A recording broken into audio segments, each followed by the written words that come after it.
If you've seen one cage match, you've seen them all. Yeah.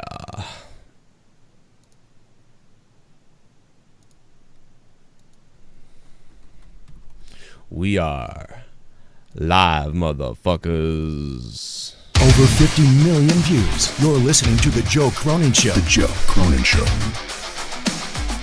WWE The Joe Cronin Show. Stomping Ground. I hope you hang your mother. This Hang that country bitch. Sucks. This place sucks. CNN masturbated It's all such good fucking shit. day. Vince McMahon. Online persona with the donation. Then spit it into your mouth, baby bird style. It's such good shit. Who wants to go? Call the show. I'll fuck your ass.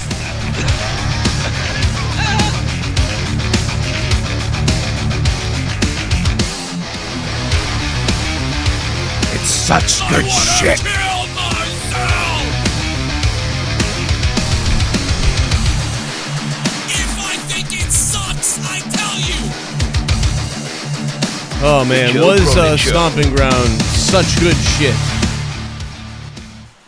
I would call this WWE Average Ground. It was such good shit. Well, now you know why the commentary reminded you every goddamn 3 seconds that these two were a couple. Oh, that's Becky's boyfriend or Becky's Seth Rollins' girlfriend. Seth Rollins' girlfriend, his girlfriend, his girlfriend. Seth Rollins' girlfriend, his girlfriend. Just over and over and over again.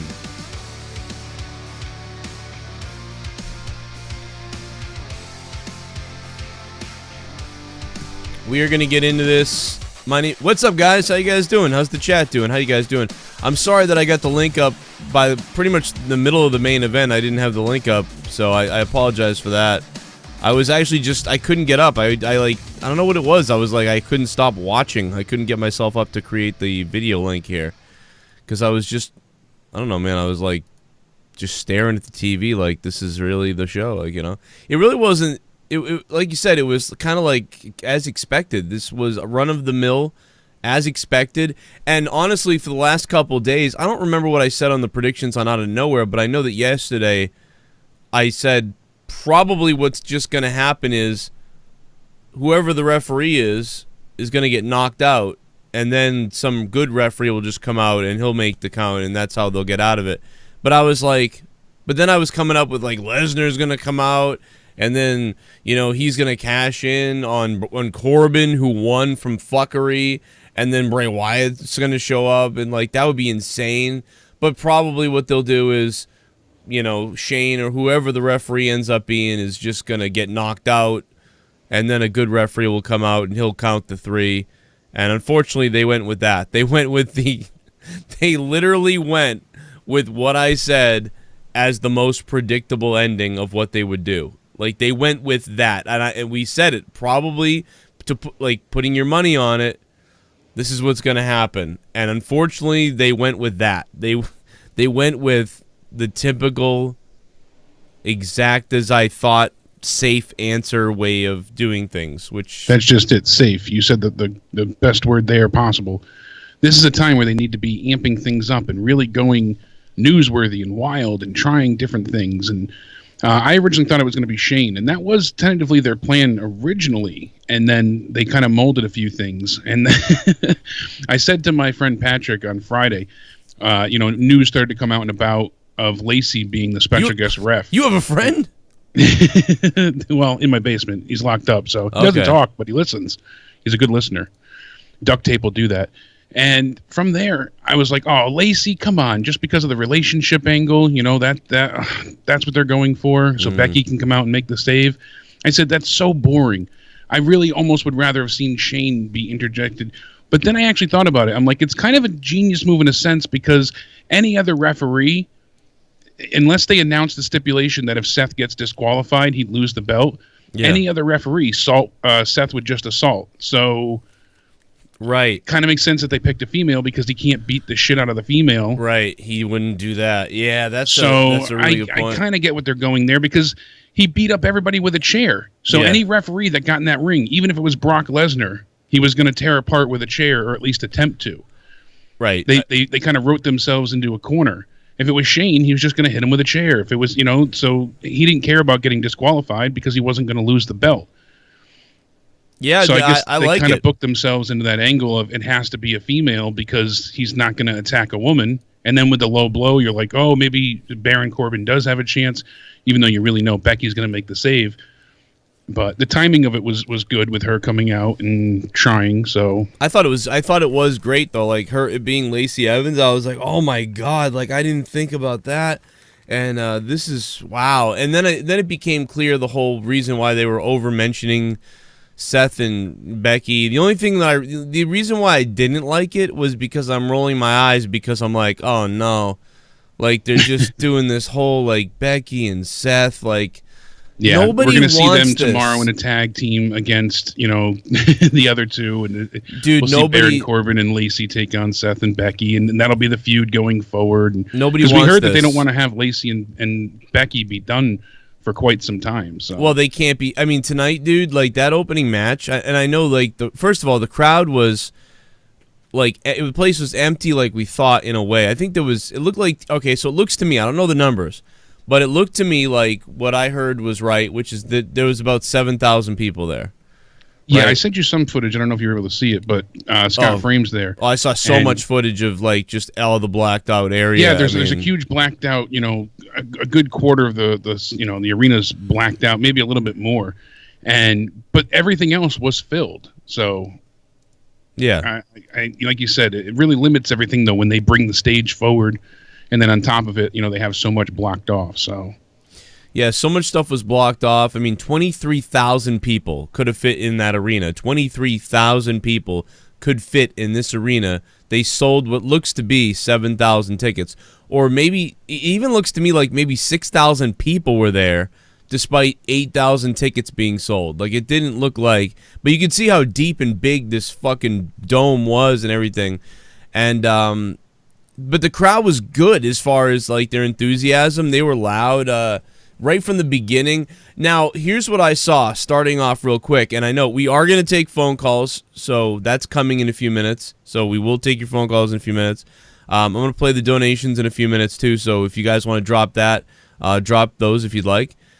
But when I started with was the Cruiserweight match. That was the first thing I saw. I turned on the network and that match had just started. So I thought that Cruiserweight match was great, and it ended really hot, and the crowd was fired up for that Cruiserweight ending because it was like a great ending, and Drew Gulak wins the Cruiserweight Championship, and then they go right into it, and we see Lacey Evans versus Becky, and the crowd is hot. That was a great placement for that match. Yeah, to be the opener because the crowd was really alive and tentative all night. They didn't lose them until the main event. Right.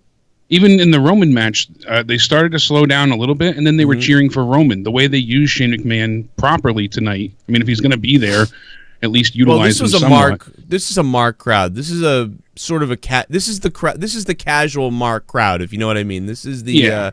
This is like the.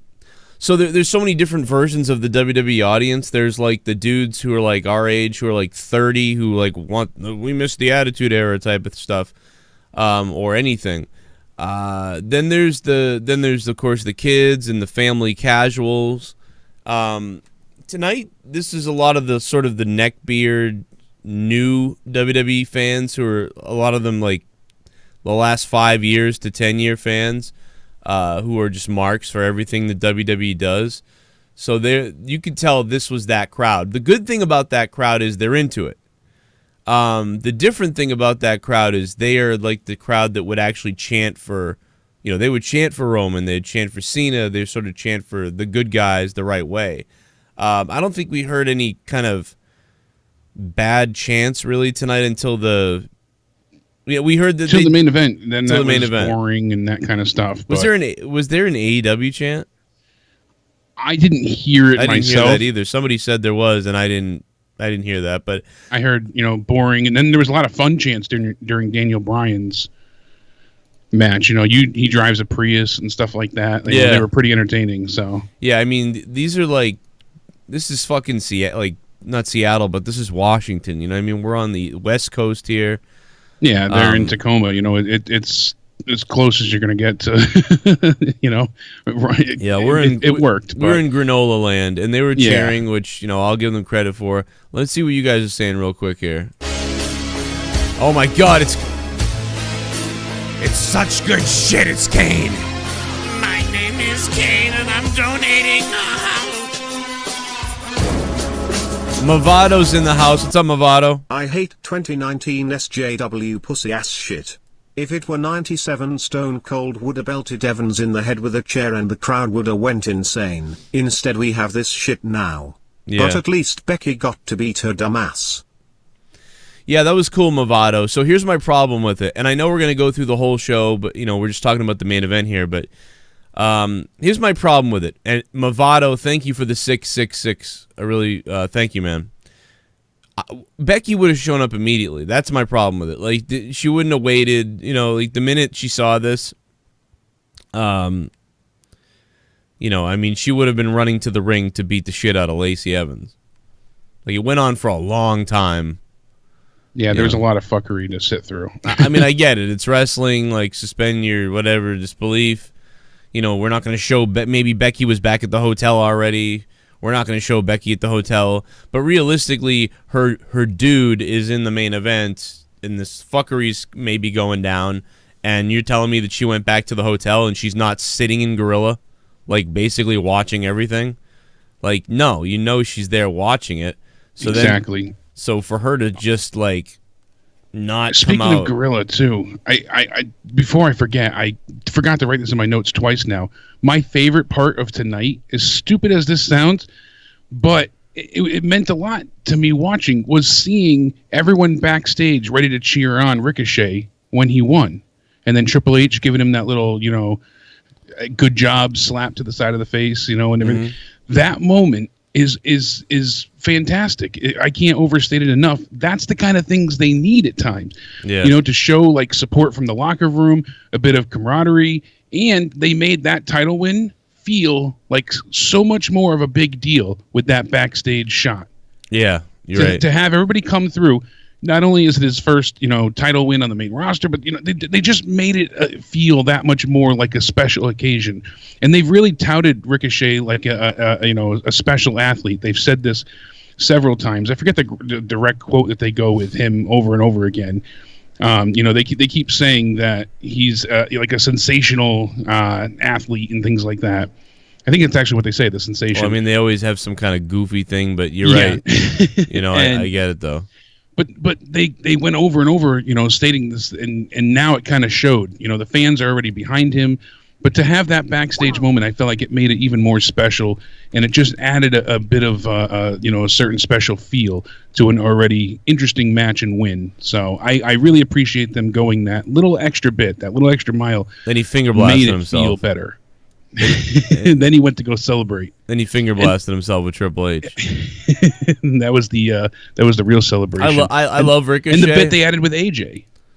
Yeah, that was cool because he's back. Now it's setting up matches. We'll see what happens tomorrow. And is there going to be another U.S. Open challenge? U.S. title open challenge? Is that what they're going for? Is he just going to outright challenge him? Kind of seemed like what they were, leaning towards. But so on Tuesday we saw Ricochet use the code breaker, and we kind of said that, like, I don't think we really said much about it, to be honest, but he did win the match with it. We didn't say anything, but then the news story came out today, and I did see it. I saw that he won with the code breaker, and I thought, or whatever he did with the code breaker, I saw him use it and was like, wow, that's kind of cool. And the double knees. Yeah, the double knees. They don't know what to call it yet. He reached out to Jericho. Jericho said, you can use it. Probably want to call it something different. And so it's going to be interesting to see what they call that move. I mean, I'm glad he's using that, by the way. This is just some side thing I wanted to talk about because, he's got those aerial, the finishing moves. They're so crazy. At some point, he's got to have something else as a backup in case. And, I wonder if, you mentioned the Miz getting injured. I almost wonder if that's in response to that. Like, that move's kind of nuts. Maybe we shouldn't do that every time.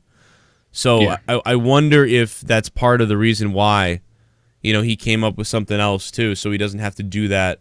Yeah, same thing with Cesaro when he landed on Cesaro, and it's the 630. It's great, but that's with all aerial moves. People don't like taking the Swanton from Jeff Hardy. We've talked about that before. Yeah, you've seen it where it's supposed to this land is on some both wrestlers. Ninja Turtle shit that he's doing off the top rope.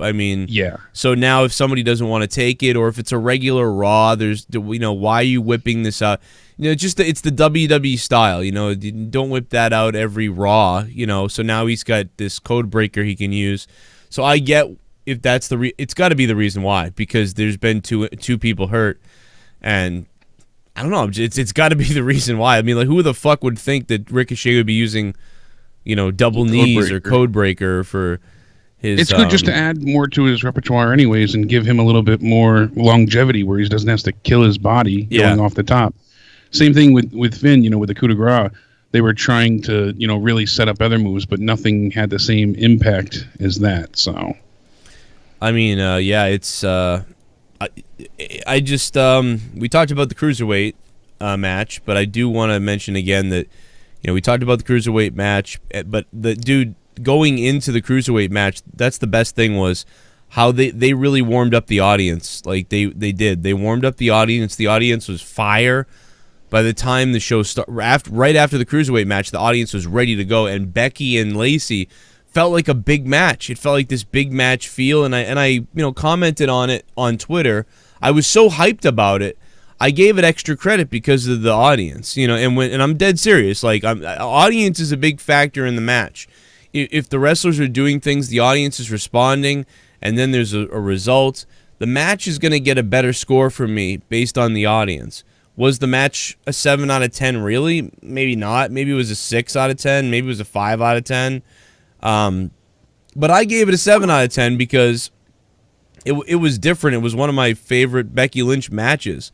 Most of her matches are, I forget, I don't care. But something about Lacey Evans, the way she is, she's a little bit awkward. She's large. She's awkward. She's a good heel at this point. I gave it a pretty good score. There's a bit of intrigue there. I think there's a few things. One, because it's not Charlotte. And it's not even like, like or dislike Charlotte. But just, I know we've seen her and Lacey face each other, before, but it's not as many times as her and Charlotte. So we've seen the same opponents for so long now that it's just kind of a bit of a refresher when you see her not facing Charlotte, or, essentially Ronda was in the mix for a while, even though they only faced each other at Mania. That was still the focus. So having her away from there and having new opponents, that makes it feel more interesting, I think, right off the bat. Two, like you said, Lacey's a good heel. She's a good worker in the ring. She's good on the mic. She's kind of, that complete 7 out of 10 package right now. So it just, and then tonight they both sold for each other really well. They didn't have any, nothing wild in terms of, moves or anything performed, but it was all very synced up nicely. Everything worked well. And there was no outlandish botches, anything like that. It just flowed nicely. Everything was set up and executed in a pretty much enjoyable fashion. So, yeah, let me skip ahead. I know we got a lot of donations coming in, a lot of things going on, but and there's a lot of calls coming in, man. There are a lot of calls. But 775, what's up? What's going on, guys? How you doing? What's going on? Waking up with coffee here. How's the ear? Still trash or what? Yeah, it's all muffled still. I was able to squeeze my. I did a bunch of weird exercises on my face today, and I did hear some a little bit of popping and squishing noises. So I think it's gonna be okay in a couple days, maybe. But yeah, it's still weird. Fucking crazy. I agree with you. You were just saying about how crowd really makes the matches. That's so true, dude. Like, you go back to Mania 30 with that triple threat, we're never going to see a crowd like that again.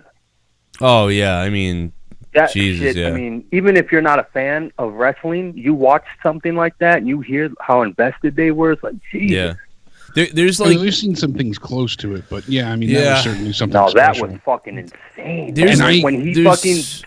I think it would have been even better if the Undertaker hadn't lost before it either, because that really deflated some of their energy. There could be different. There's different crowds. There's crowds that start off hot, and like they start off hot, and what happens is the entertainers feel that energy because they're like, damn, these people are hot already, and we're just getting started. And then they do a good job in the match, and the crowd is still into it or gets hotter, and like there's that. But then there's times where the crowd is kind of like, lively but not that loud, and then your match gets better and better, and the crowd gets louder because of it, and then you have the crowd. So there's all these different ways the crowd can go. Like Slammiversary 2013, I always forget. It was Gail Kim and somebody else, and I forget the girl that she wrestled. But that match started off with a dead crowd. The crowd was quiet. Right. Then the crowd started like buzzing a little bit. And then by the end of the match, the last few parts of the match, like I forget, they used a ladder, I think, and Gail Kim and her. And by the end of the match, the crowd was... Tarantero, right? Match? You said 2013? Yeah, it was, or 2014 or 13, one of the two. 2014 was Angelina Love. So okay, it was 13 then. Okay, and Tarantero. Yeah. And it was like, dude, the crowd started popping, like it was crazy, and then the match ended. Unfortunately, it was like the end of the match, but like they built up and the crowd came into it. And like that's a great example of, how at the beginning it was like, man, I don't know if these women are going to do all right. This crowd's kind of like quiet. And then they had the crowd buzzing. But tonight, Becky and Lacey Evans, yeah, they started with the crowd buzzing because it's the beginning of the show, titles on the line, Becky's out there. That match was crazy. Yeah, and the cruiserweight, and so that's a big reason why that cruiserweight match ended great. Like that match ended, and people were like fired up for that. That did a great job. That's exactly what you need going into an opening match for the show. So that was that's what you well need done. Building into a pay-per-view. That's just it. They should open the show all the time, like how NXT opens with tag matches, dude. It's unfucking real. Yeah, I thought the same thing. I was like, do that cruiserweight shit every time right before the show starts, because that energy, they let them wrestle. They were able to wrestle the way they wanted to, and it was a fun ending. I don't like triple threats usually, so the fact that I was excited about it was, if you can make me entertained by a triple threat, then that's pretty good. Ricochet using the code breaker, definitely a jab, dude. And I mean, cause come on. It's just so, and it's so recent, Cause and it's sad to see Ricochet. Honestly, even in NXT, he's like nowhere near what he was when he was in Japan and just in the Indies in general. Because the style of wrestling in WWE is totally different, and it is watered down because they do all these house shows and the injuries are off the charts. Yeah, but still, I wonder. He is a beast. I don't know if they realize that. Great. I'm not sure if WWE realizes that letting a guy wrestle. Great call, by the way. Letting a guy wrestle sort of like openly is the thing we like, or if I don't know how to explain that. Like when the match is too structured. Okay, now you do this. Now you do that. That's when things kind of get boring. Doing different things in matches that are exciting or unexpected, being on an apron a certain way, coming out of the ring a certain way, but doing all the same things over and over again. Okay, now he gets thrown. Here comes the throw into the barricade thing, and basically when it's fully scripted is what you're getting at, right? Right. That's what you often you've noted with me with like Finn Balor matches. Like, oh, here's the sling blade. Oh, here's the suplex. Oh, here's the dive to the outside. Like you can easily predict what's coming when. Oh, here's the roll up. Oh, here's the pinfall, and that's it. So right, yeah, it's like I don't know. Ricochet. That's why I've liked Ricochet a lot too. He was so good in NXT, and I like him a lot. So it's cool that he's getting this type of push. That they like him like they do, because this guy's been great coming up. Aleister Black is probably screwed. I mean, like the stuff that's he's the doing. Sad part. He really had a great introduction to the main roster. The both of them did, just working together, and it sucks that plans got separated or changed because they got separated. So I mean, at least this early, you could tell Ricochet he got the better of the two. And also, the caller had said it was a jab at Jericho. You already said it earlier, and we noted that it wasn't a jab. He asked Jericho for permission. That doesn't mean it's not a jab, though, to be honest. That doesn't mean like Vince didn't say like, yeah, I want you to use the code breaker. I want you to use like this move, or come up with a move. Even if it is from Vince, just the fact that he asked, I think that's enough to make it not an insult. And he not asked for honestly, permission. honestly, it could mean it could honestly mean this. It could mean, they said, hey, a good move for you is going to be this. Here, we're going to have you use this move, and then he could have on his own been like, well, I got to call Jericho. Like seriously, like naively. Oh yeah, I could picture Vince being spiteful, and we know he's very vindictive. It's very weird. If you rewatch some of the Firefly Funhouse segments too, like you said, with the makeup was supposed to look like Jericho's, and with people saying, Connor was explaining on Out of Nowhere the other night how it's supposed to be basically like that is the WWE, that's the backstage, and it made a great deal of sense, and everything that Lance Storm said for his theories kind of add up. And I kind of picture it's the way they're underhandedly, I mean, we don't throw know. Some shade. We know that Ricochet asked Jericho. So, and again, it's obvious that like people have been getting kind of hurt.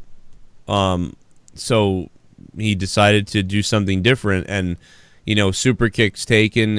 You're not going to do that. What the hell else is there to do? So like it's a great move to grab. So it could just be coincidence. So people are going to think it's a jab. I get it. And whatever, maybe it is, but they're not going to call it the code breaker, I'll tell you. Here's, it's Kane again. My God, it's Kane again.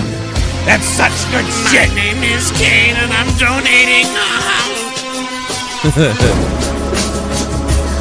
now. Fell asleep during pre-show and woke up during Roman's spear that ended Drew was so slow and awful looking that even if it were a shoot it would have been ineffective. Wow. Fuck Roman. Fuck Roman. Movado, thanks for the 666. I fell asleep twice tonight. And I'll admit that I fell asleep twice tonight, and it was because one during the cage match, and then earlier on I fell asleep, and I can't remember. It was during I woke up during Bayley and Alexa, and when I woke, so I saw Bayley come out and Alexa coming out, and then I fell asleep. Then I woke up in the middle of their match, maybe 8 minutes later, 5 minutes later. I don't know how long it was. And then I woke up to see some crazy shit from Alexa. And Bayley. Like, Alexa just getting the shit kicked out of her. Am I crazy, Jake? Did Alexa and Bayley was that not fucking horrific? Some of it? Was there not some crazy spots? No, they really tried to, at the end, I feel beat the hell out of each other a little bit. You saw first Bayley with the suicide dive where she ends up taking on Nikki Cross. It was right. It was before that even. It was the sunset flip type bomb into the buckle or something, and Alexa did the sparkle splash thing but missed. There was all these different things. Yeah, then she dove out of the ring, took out Nikki.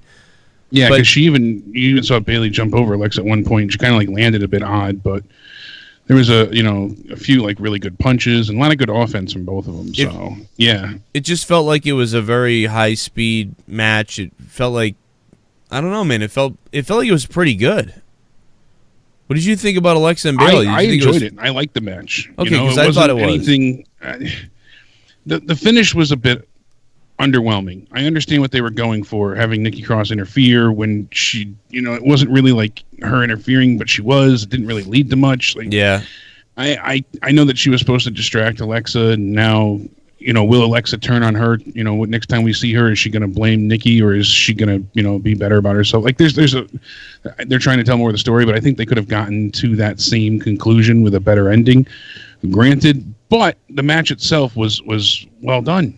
Besides the one kind of rough landing from Bayley, they really, I felt pulled out most of the stops. It was a huge improvement over what we've seen between the two of them previously. That's kind of what I felt. I felt like it was kind of furious, and it was frenzied. They were trying to make it kind of crazy and frenzied, but it had a weird ending a little bit, and the beginning wasn't the best either. So yeah, I definitely think it was much better than their Extreme Rules match and the match we saw before that with them as well. Yeah, I'm gonna rewatch that match again just to see what I think of it, because it was kind of whacked out. It was the craziest, one of the crazier matches I've ever seen with Alexa. but just because of how kind of hyper it was very weird.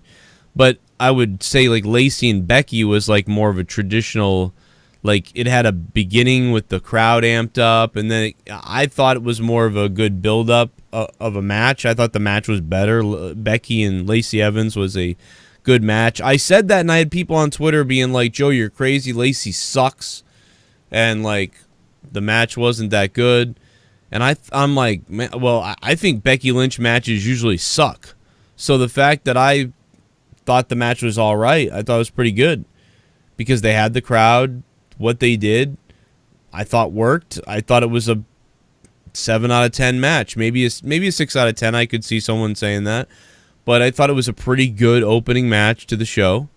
And I think that Bayley and Alexa, you know, it was just kind of a throwaway thing. It was a little frenzied, and that's what I liked about it. It was a little bit kind of chaotic. They didn't sort of like protect, like, hey, be careful, Alexa, with your concussion.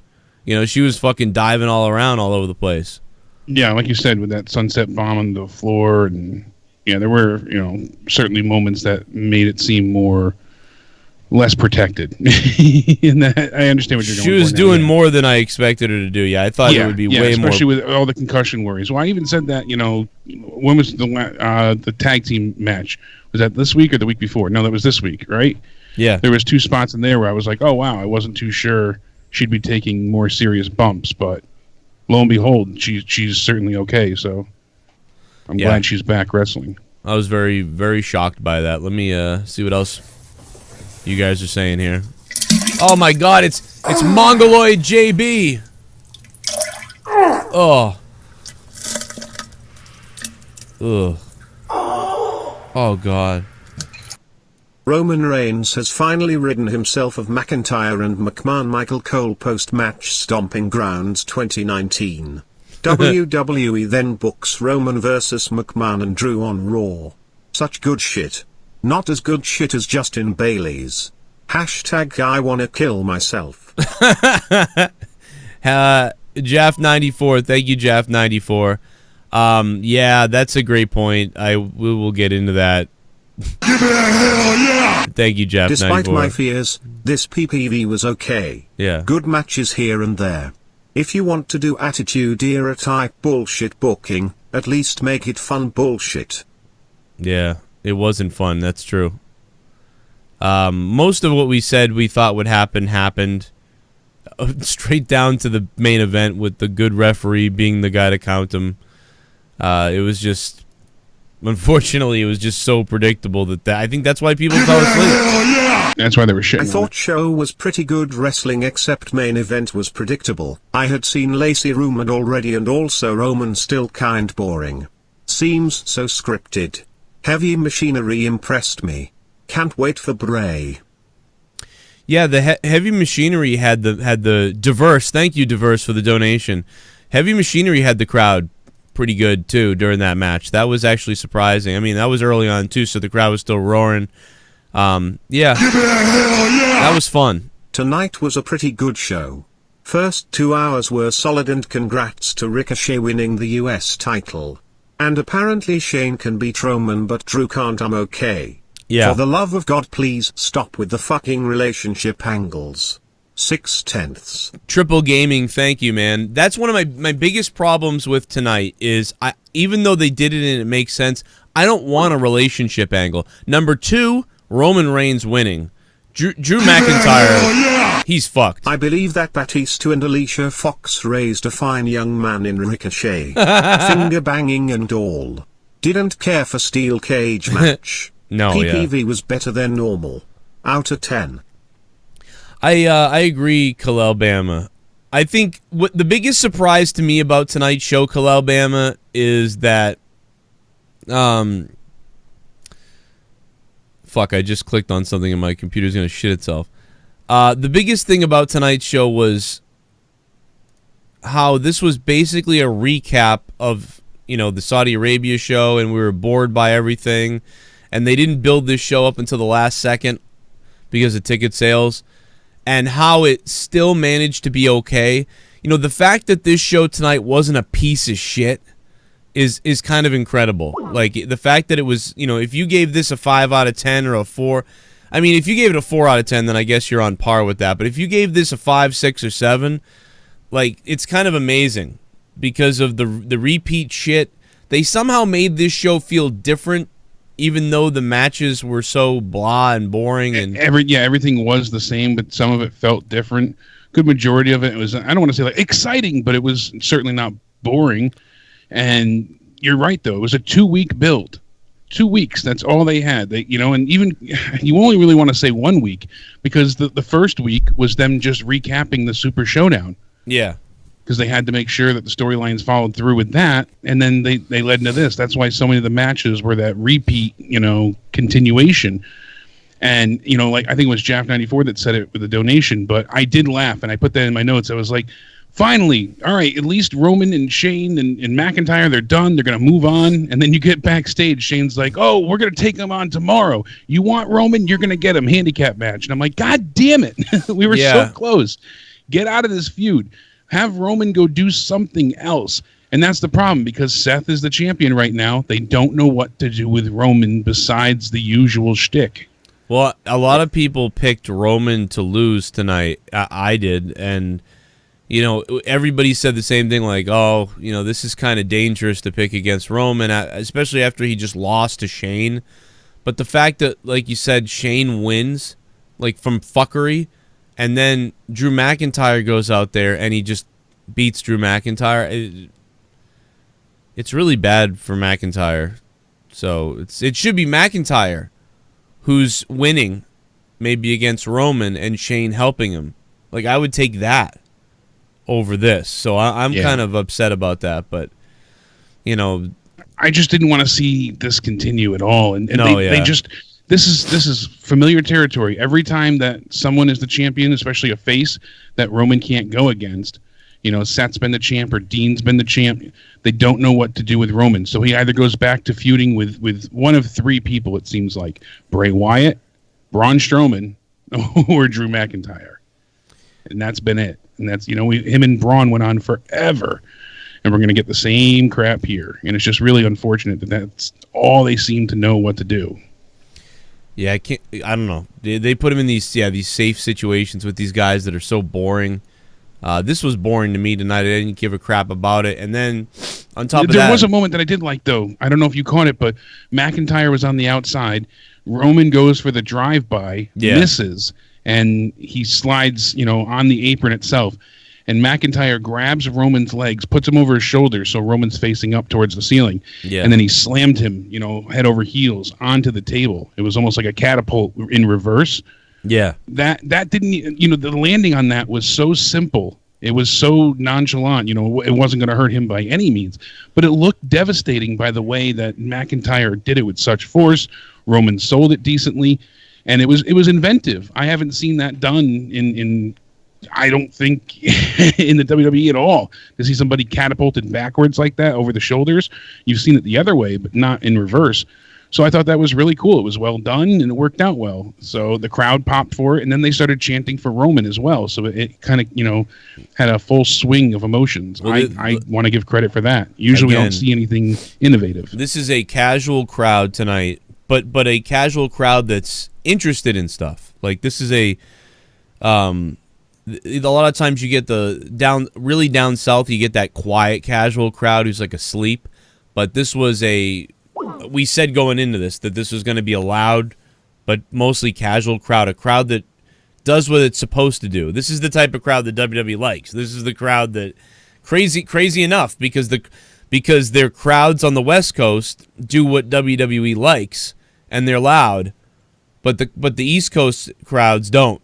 They chant CM Punk and shit. Although they did chant CM Punk tonight during the main event, but you know, it is what it is as far as that goes. And you know, I was starting to slip out of it once Roman won. I just went, oh.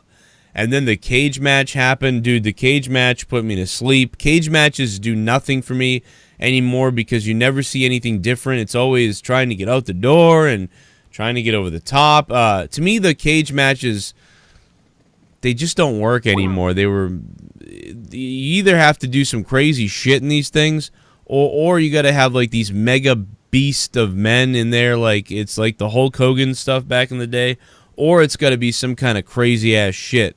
And when they were first introduced, think about it, they were death-defying. Like, oh my God, metal surrounding the ring? Wow. Yeah. Like, you know, it was something you weren't used to or accustomed to.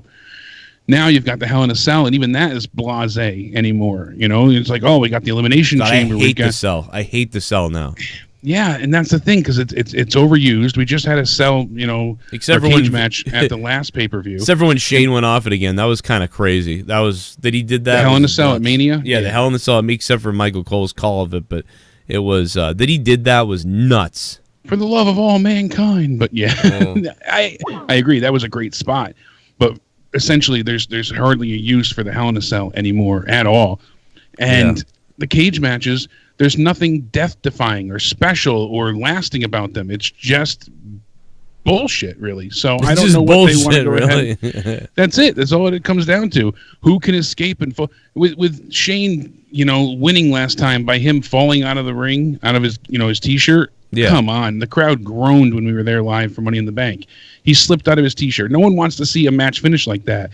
You want to see bloodshed or as close to it as possible. You're in a cage. You're supposed to end the feud by being in the cage with each other. It's supposed to be, you know, all stops are you know, relinquished, and you're just supposed to beat the hell out of each other until one man can escape or walk away. And I hate even having the escape out option. Yeah. Being able to climb out. Call for happen. Extension 1 to accept. Press 1. God, I hate that when that happens. I know. It's because calls get pushed to Grasshopper, I guess, a lot. Yeah. My bad. But you shouldn't be able to escape the cage. There should be no door. Either of those options should be just, in this day and age, get rid of it. No reason for it. Yeah, it's got to be lock them in there. You don't want outside interference, then you shouldn't have a way to get out. And that's it. Yeah. 516. What's up? Hello, Joe. Hey, man. What's going on? Oh my gosh, it's been so long. My name's Nicholas. I used to comment on your YouTube show. Oh, sick, man. I'm glad you get through. Yeah, I'm sorry I haven't contacted with you guys. YouTube shut my channel down, but that's a story for later, because fuck YouTube. But, yeah, I agree. Fuck I do have to ask you a question, though. Yeah. What the hell is going on with this Kofi Dolph thing? I am so sick and tired of Dolph Ziggler on TV. I'm sorry, but this ending of that match was basically Dolph Ziggler. Like, it's so close. Like, you could have a great moment and match, and yet they fuck it up because of the build-up they had with him. Well, it's all because, you know, somebody wouldn't go to Saudi Arabia, so they were like, who can we get to go to Saudi Arabia to face Kofi? Oh, Dolph Ziggler will do it.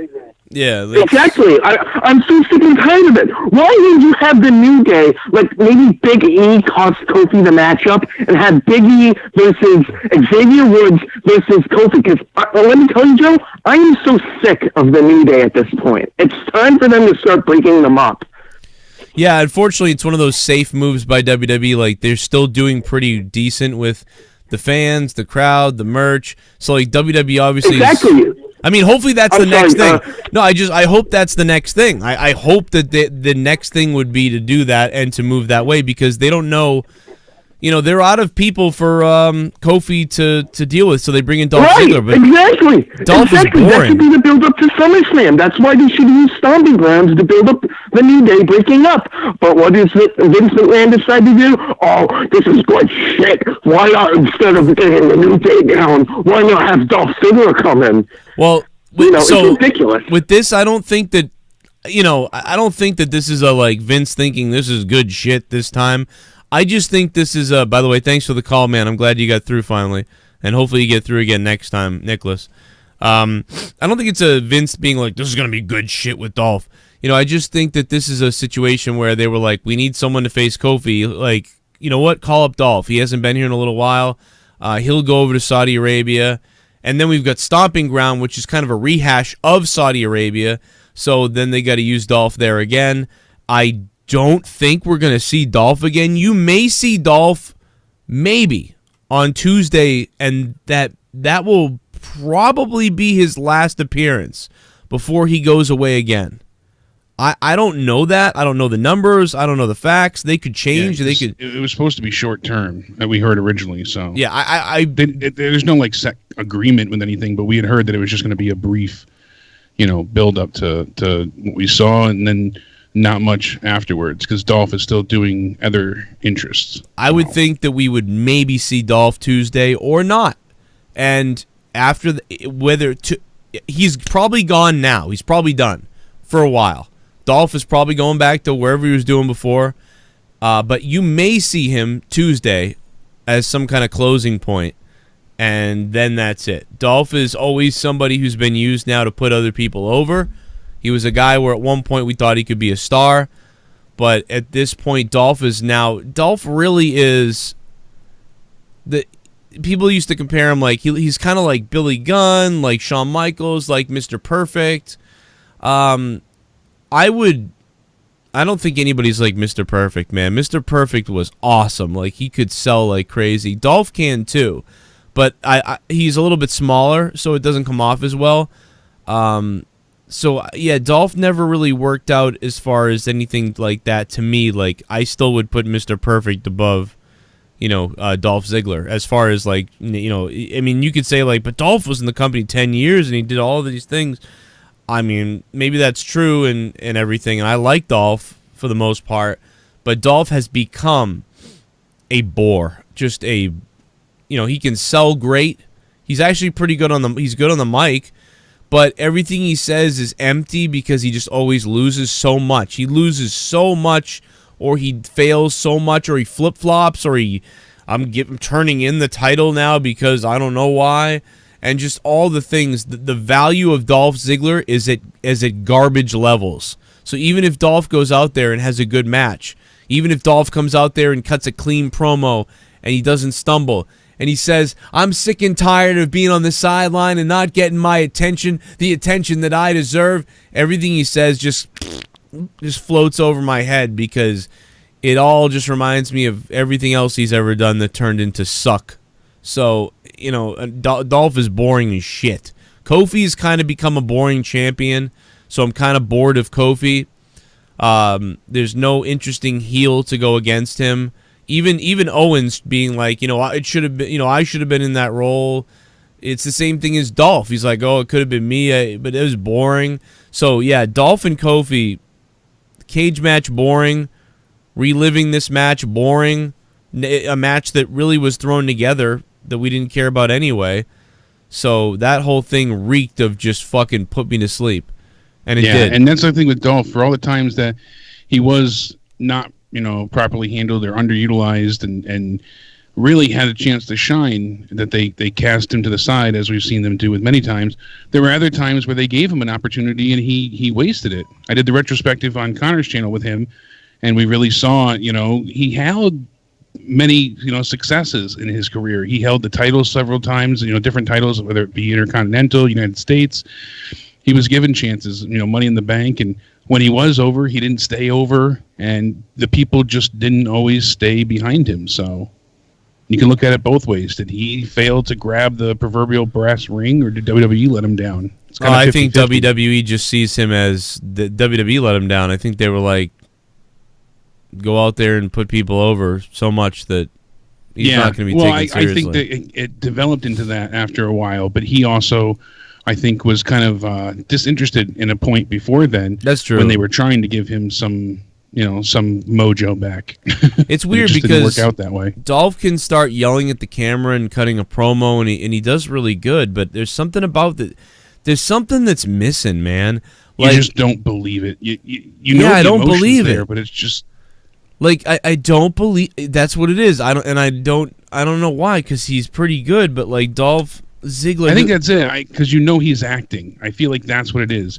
I mean, everybody's acting essentially, but you really know that he's just acting. The words coming out of his mouth to me don't resonate because I don't believe him. He looks good. He looks the part. Like, I mean. That's the thing. He sounds good. He shows emotion. He really tries to convey emotion as much as possible. He looks serious. He's got the facial features, and he's very animated. And it should have been me. Like, you could see the pain in his eyes and the stress in his face, but it just feels hollow at the same time because it feels like he's acting. It always feels like It's hard to say. Like, no, not like he's reading off a script, but as if he just memorized the lines. You know, it doesn't feel like it's coming from him. I think he's just had too many like I'm leaving moments, or I'm dropping the belt, or I'm confused, and I think it's just I don't believe anything he says. Like, it's weird. It really killed it with me when he went ahead and he, relinquished the title, the U.S. title, beforehand for no reason at all. I think I know what part of it is. Again, Mr. Perfect, right? I compare him to Mr. Perfect. He's the comparison to me. And the problem is, Mr. Perfect never won the WWE Championship. Mr. Perfect was, barely wrestled for it ever, I think. Maybe he wrestled for it a couple times. I believed Mr. Perfect. I don't know what it was. Like, he lost too, but I really kind of believed Mr. Perfect. When he was a heel, he was a piece of garbage. Like, I really hated him at points. And then there was these times where I really liked him. And he was so cool. Throw the rag behind the fucking towel over his back and whatever else Mr. Perfect would do. And Dolph Ziggler doesn't have that aura to me. I don't know what it is. He's a good he's good. He's good at wrestling. He's good at speaking, but then if you like charisma, he's got that, it seems like. But then if you put it factor on the list, his it factor is a 4 out of 10 for me. I don't know what it everything else is an 8 or a 7. So you're like, why isn't this guy killing it? And Mr. Perfect though, it's I would grade a lot of his stuff the same way. Like, his wrestling is as good as Ziggler, his selling was as good as Ziggler, his promos were probably about as good as Ziggler in a way. But there's some kind of it that Mr. Perfect made me feel that Ziggler doesn't do. If this was a cage match with, I don't know, I'm just trying to figure out why there's such a difference, and I think that part of it is the overexposure, and part of it is, I didn't see Mr. Perfect coming out being like, you know what, I'm going to give up this title now, and you know what, now I'm mad, or I'm leaving, and I'm coming and I'm going, and I'm losing, and I don't know. It's something to do with the way TV is now, and also with the way that Mr. Perfect was like a middle of the road mid-carder. So when he was in matches, it felt kind of more special. Whereas Dolph Ziggler is in the championship matches, but he feels like a lower or mid-carder. But yet this is the WWE Championship, and you put Kofi and him in a cage. And it puts me to fucking sleep. Yeah, hell yeah. This was best from Alexa Bailey. Match and story. Why are they trying kill Alexa by her taking that corner sunset flip with her concussions? Alexa's sweet ass. I agree. I said that earlier, and I know your donation actually came in before I said that. So you saw the same thing. The match was like a fucking car wreck. But in a good way, because it was interesting to me how much Alexa was fucking getting the shit kicked out of her at times and kind of flying around out there. Here we go, I don't know. I was happy with it. The women did great tonight. Oh, no. Elliot, what's up, bro? Hey Joe IDK, if you know, but WWE wants you to know Becky and Seth are dating. Oh yeah, I mean, Elliot, I wanted to puke my face out just all night. Seth's boyfriend or Seth's girlfriend and her boyfriend, oh God, I don't like this. And you know what? They're going to love that in Washington, but they're not going to really like this other places. So, and we were worried about that, and out of nowhere I brought it up, and you're like, well, if she's just going with him to the hospital and stuff, it's not too bad. But I was like, you agree too. I said, if it gets to be more, it was already bothering me. You said it wasn't bothering as much, but now they're just going to shove it down your throat incessantly. Yeah, I want to die now. They're going to focus a lot of finishes and angles on them being in a relationship. Santa Claus's ass. I'm going to stab myself. Here it comes, Steve Austin. Santa Claus's ass. Steve Austin. Aston Santa Claus's ass. Oh well, yeah. My God, King, what a stunner on Santa Claus! Oh! This was an okay show. Ricochet, Heavy Machinery vs Daniel Bryan Rowan, and the Cruiserweight title match was great. 5/10 next PPV is Extreme Rules. We all know we won't see anything extreme in this PG era. Extreme Pussy Rules. Love you, Joe and Jake. Cold Army, it's become an enraging pay-per-view for me, Cold Army. I agree with you, by the way. I thought tonight was okay. You gave it a 5 out of 10. I'd probably give this about the same. I'll give it a 5.5, out of 10.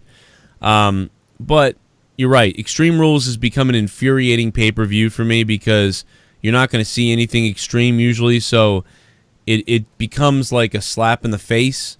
One of those things where I feel WWE treats me like a moron. Like, you're calling it Extreme Rules, but it's really just garbage. So the Extreme Rules pay-per-view pisses me off every single year, especially the last couple of years. I mean, let's remember that Great Balls of Fire was more extreme than Extreme Rules was last year or the year before, whatever it was. So that's pathetic. Brock Lobster, thank you for subbing to me on Twitch. And thank you to Drew Bar earlier for subbing to me on Twitch as well again. Several months in a row from those guys. So thank you for the support on Twitch. I'm going to be streaming more and doing a lot more Diablo streams and other streams on Twitch, so make sure you get over there. I might be renaming the Twitch channel. It's twitch.tv/Joe Cronin JCS, but it might change soon, so I'll let you know when that change happens. But let's see what else we're saying, because we're backed up a little bit. Let's see, we got a lot of donate. Let me play some donations. So Super chat. We got a few. Super chat. Fook TVPG, I want Seth to use the chair on Lacey pile of poo.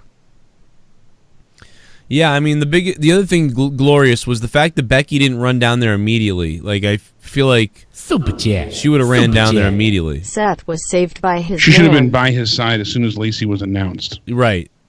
That would have been ideal. Ray Jur. What's up, Ray? Thanks for the donation, dude. Yeah, seriously, because she didn't leave. She wouldn't leave. Do a little going to watch the match. basketball dance off the concrete. I mean, I'm just so sick of you little meth head devil worshippers. I'll be honest, I'd like to take a big bite out of your face. You want to go? Average PPV in my opinion. Yeah, average it was. I was wearing my Austin 316 hat before Kevin hits the stunner to win the match. Kofi did the coolest way to get out of the cage. 6 out of 10. 6 out of 10 from Breakdown 318. Thank you, Breakdown, for the $10. And that's going to get you the top donator spot, Breakdown. Thank you, dude. I agree with you on all that. And the stunner was pretty cool. And also, we saw kind of like I think we saw like a springboard stunner or a diving stunner or something later on from Lacey Evans.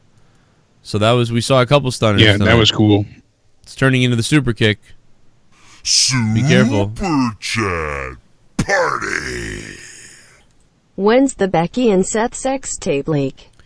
Let's hope soon. Let's hope for it soon. You know what I mean? Because after seeing Ricochet finger blasting himself, I really need to see some dick and pussy.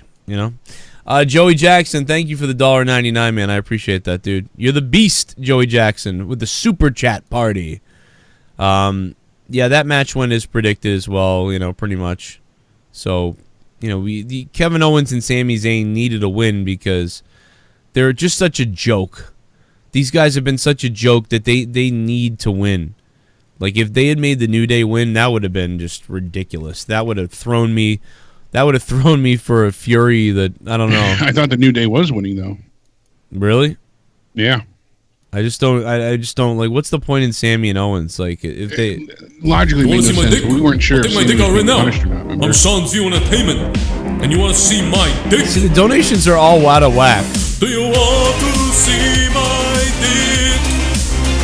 I will show you my penis. I'm Sean's View. Don't screw with me, or else I'll show you my pee-pee. Do you want to see my dick? Do you want to see my dick? This main event was just pure cringe. That being the match you do for your most important title is an embarrassment in my opinion. I think Michael Cole said that on the broadcast. Yeah, I mean, I wasn't into it that much, but, you know, again, we knew going into this pay-per-view it was stupid anyhow, you know, so they were trying to tell this story. Yeah, Seth and her hugging, like, it was just, oh, God. I didn't care for that stuff. That looked so uncomfortable. It looked more like, you know, broskies. Party. G, thank you, G97. Could Becky and Seth's hugs at the end be any more awkward? They looked like bros, not boyfriend, girlfriend. This relationship should not be on television. Yep. Yeah, you know, to be honest, they looked like brother and sister hugging in front of everybody. Yeah, that's what I was getting at. I literally just said that as your donation comes That's up. so weird. Yeah, like, dude, and G97, thank you for the 13. Dude, these donations are playing all over the place. It's so weird. I don't know what's wrong with Streamlabs. They're out of order. Yeah, big time. Yeah, like G97 just donated and it came up, but all the old ones are now playing now. But anyway, MWM 2 times, thank you. And yeah, you hit it. You were dead on with that. It was awkward. It was almost. I almost thought Becky was a lesbian. With her holding the rope for him, and he made a comment saying, "Okay, because you're the man," and he laughed. I was like, "All right, that's funny." But this could be, Congrats to Ricochet for pulling that win out of his ass. Hey, Gorilla Strong! Holy shit! What's up, Gorilla Strong? Gorilla Strong! Holy motherfucker of God, man! But what's up, Gorilla? I can't hear it still, so I'm reading it. That's great. Yeah, he did pull that win out of his ass. Oh, I get it. Back in. And then he put it right back in. Yeah, then he fingered it back in. Gorilla Strong, thanks, man. God damn it. Grace Tice, thanks for subscribing to the Joe Cronin Show channel. What's up? We're live after every single WWE event, of course, and we do the podcast all week long. I got the AEW podcast up, which is primarily focused on my Elite Wrestling Podcast, EWP. Here we go. Reversed. Here we go. Just saying hello. Oh, no. Oh, thanks, Reversed. Yeah. Reversed didn't say anything. He just dropped $5. Reversed, thank you for dropping $5 to tip me, man. And congratulations and thank you to the champion of the moment, G97, with the largest donation at $13.13. The Sean's View. Do you want to see my D donation? G97. Thank you, man. And somebody said it in the chat. I missed who said it a minute ago, but obviously, you know, it makes him look like a bit of a puss by, you know, you're not going to lean in and kiss her. If that was, you know, Weekend Mom, I'm telling you, I'd be all over that. You don't hesitate. I know they don't want to make it look too over the top. They needed to go all in. That was awkward. You don't embrace in some, you know, big sexy sloppy kiss. Come on, something. That corny sitting each other like they're gonna punch each other in the shoulder, being like, "Good job, pal. Thanks, bud." The fuck is that? It's just total bullshit. And Vince is like, one of them should be farting, you know. That's what we're left with. Doesn't surprise me though, you know. It just doesn't surprise me. Yeah, the Mustafa Ali promo was really good. Did you catch that, Joe? Oh, did I lose you? We'll see in the meantime. But yeah, I enjoyed that myself. I thought that was really, really well done. I wish they would do more with him. I mean, granted, I understand that, you know, it's unfortunate that he got injured, and, you know, we've spoken, to this at length, but Kofi, you know, ended up taking his spot. But I wish they just could find something for him to do right now. You know, I genuinely wish we could see more of him in the long run. Yeah, Mustafa Ali is just such a great talent. Apparently there's going to be some kind of thing Monday or whatever. This is another one of these rumors that Vince is pissed or whatever, and there's going to be some sort of like shake-up or something, you know, Monday night. I mean, let's go back to last Monday night real quick. I know we're talking about Stomping Ground, but let's take a little breather from Stomping Ground a little bit and go into, and we will take more phone calls in a few minutes, guys, by the way. Anybody that still wants to call in a little bit, I will try to take a call spontaneously.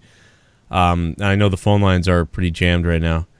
They're not going to do. The rumor is that they will not do commercial breaks in the middle of matches anymore, because Vince McMahon now says, like, well, you know, they don't, in other sporting events, they don't just cut to commercial in the middle of the sporting event. You know, in the middle of the whatever, which is funny because it goes like. Usually Vince is like, well, this is entertainment. It's different, you know, but now he's going the other way, I guess. And that's the rumor. People are tuning away for the commercial breaks, and they're not coming back. Right, and it ruins the flow of the matches, really. Yeah, and then the matches, you have to sit there and pretend like, oh, I'm just going to put them in a headlock, or we're going to walk around and chase each other for 3 minutes. You know, when you're live, you know they go to commercial because everything, you know, just the flow of it changes entirely. And the wrestlers have to kind of just look like fish out of water. So it's a good idea in that sense. Now, I wonder if it'll affect match length at all, though.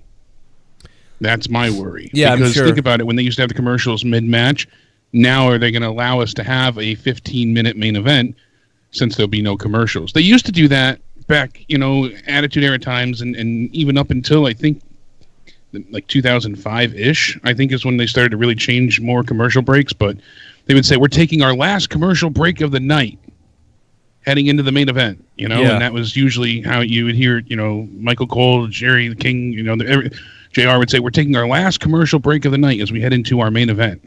That was great. I don't know why that had to change. I know they get greedy. They need more money. It's, you know, you need more ad time. Fine, but there's better ways to do it. Have them drinking Mountain Dew constantly and plug things while you're watching the match. I would be more, you know, open for that than just having them completely, you know, stop the flow of everything. Yeah, because right when you start getting into it, or whatever you're getting into or not getting into, and then you're going to a commercial break, it's like, ugh. Because a lot of times a wrestling match can go like this. The beginning, you're kind of excited and interested, and then at some point during the beginning or middle, you're like kind of bored a little bit. Sometimes you're like, all right, I don't know. And then when a commercial comes in during that, because then what happens is, like, then the match sometimes starts getting better, and then it has a good ending or an interesting ending. So you sort of see that, and I think WWE's like, well, we'll cut that middle part that gets more boring. That'll be perfect. So the beginning of the match, it's kind of interesting, it's starting, and now there's a commercial break, and then it comes back, and then we kind of have the finish of the match. So it's like, that's a good thing.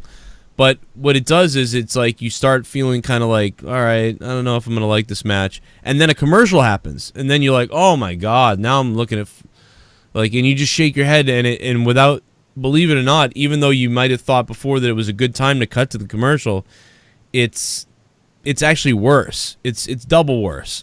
So then you come back to the match and you don't know really where things were going. And then the match ends. And you're like, oh. Okay. And also you notice at times too that, like you said, to even play off of more what you're getting at is that, you know, the match is boring in the start, and even if it starts to get a little bit of momentum, then they have the commercial break, and then sometimes when you come back, as you mentioned, you know, it starts to get better, but there are other times where now it takes 2 minutes to get back to where they were. Yes. Because they lost all momentum, they lost the crowd. So now you have to wait 2 more minutes for them to really get back into that gear. And then a minute later, you're back in commercial. Or something. And then by the time you get back, it's, oh, they dive to the outside and we'll be right back. And it's like, oh. Or something good happened and it's like, well, yeah, you can call the commercial. You can be like, oh, commercial's coming. Here comes a commercial. So you know when the commercial's coming. And then when you come back, maybe you miss something good and they go, during the commercial break, this happened. And then when they were showing you a replay of what you didn't see, it's less impactful, and you're like, oh, I missed that. It's like, it's just disorientating. It is not the way wrestling is supposed to be. It is just the complete opposite of what wrestling. You just don't do this. So they're changing it. So that's pretty interesting that they are. Botch Club and the Wrestle Daily. Show it. Guys, you got to check it out. Go check out Botch Club and the Wrestle Daily on Instagram. And I mean on Instagram. Pick up your phones now and follow Botch Club. You will see me on Botch Club. Thousands and thousands of wrestling fans are following Botch Club right now on Instagram and the Wrestle Daily as well. Put it on your feed on Instagram. You're not going to regret it. There's so much shit on there that's fucking hilarious that these bastards put on there. So please go do it. I follow them. We're friends. And they put me on there every here or there too. So trust me, Botch Club is sick. Check it out. And the spam, people in the chat wondering about the spam. It's a bot.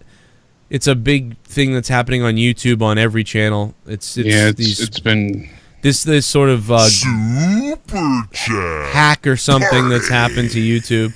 CM Omega, thank you for the $1.99 super chat and for the tip, my friend. Thank you, CM Omega. And I said, yeah, CM Punk, as far as he goes, somebody mentioned him in the chat earlier. Yeah, if he doesn't show up at AEW at All Out, I'll never mention him again. I will never entertain him again. I will never mention him again. I don't give a crap. I will never speculate on his return again. I never want to. I won't. I still don't think he's going to show up. Yeah, I mean, I actually don't. And then every time they go either. to Chicago with anything, people are like, "Oh my god," you know. Yeah, he could be there. Oh my god, it's crazy. Yeah, if this doesn't happen now, then I don't think there's ever a chance. I agree, and that's it. I will be done with it. And there were AEW chants tonight. Right before they started chanting CM Punk, they were chanting AEW in the main event. Yeah, so I didn't hear it. You questioned earlier if that was what had happened, and I wasn't sure. Yeah. But yes, I checked back, and they did chant AEW before CM Punk. That's Baron Corbin getting the wrong kind of heat entirely. You know? Boring Corbin. It was so bad they were giving away tickets at the Tacoma Mall 210's Hot Garage. Wow. Corbin Eberly. What's up, Corbin? Yeah, I mean, we heard about the ticket sales for the beginning. Dude, they were doing 1 for 3, like, type of... Like, they were giving 3 tickets away with 1. It was crazy. It's a 23,000-person arena. And we knew they made 10,000 seats available, but they only made 7,000 available besides the tarped-off areas. So it looks like, to me, looking at the crowd, that looked like, to me, about 7,000 people. So, because it's a big arena, so that even though there was only that corner, that's would 80% of normal arena. ZZZSS, how many rematches we'll have tomorrow? Borbin got freaky with my reporter girl, whom I just want to penetrate orally. Oh. Only thing I enjoyed was the nap I took during the PPV. Woke up in time for Shane's corner to corner shit. Gook coming googook. What the hell? Andale Peasy, what up, man? Thanks for the 316. Thank you for, damn it, the 316. Still can't hear out of my ear the right way. Andale Peasy, thanks. Jake DeMarco's sex slave. Ricochet is gay now, so they had to have him win for Pride Month. Oh. Don't judge him, though. I love finger blasting myself to Photoshop pictures of Jake and Joe. Oh, man, you know what? You don't need the pictures. You got the real thing. This is Ricochet's new theme song. I don't know if you know this, but here it is. Ricochet coming down the aisle.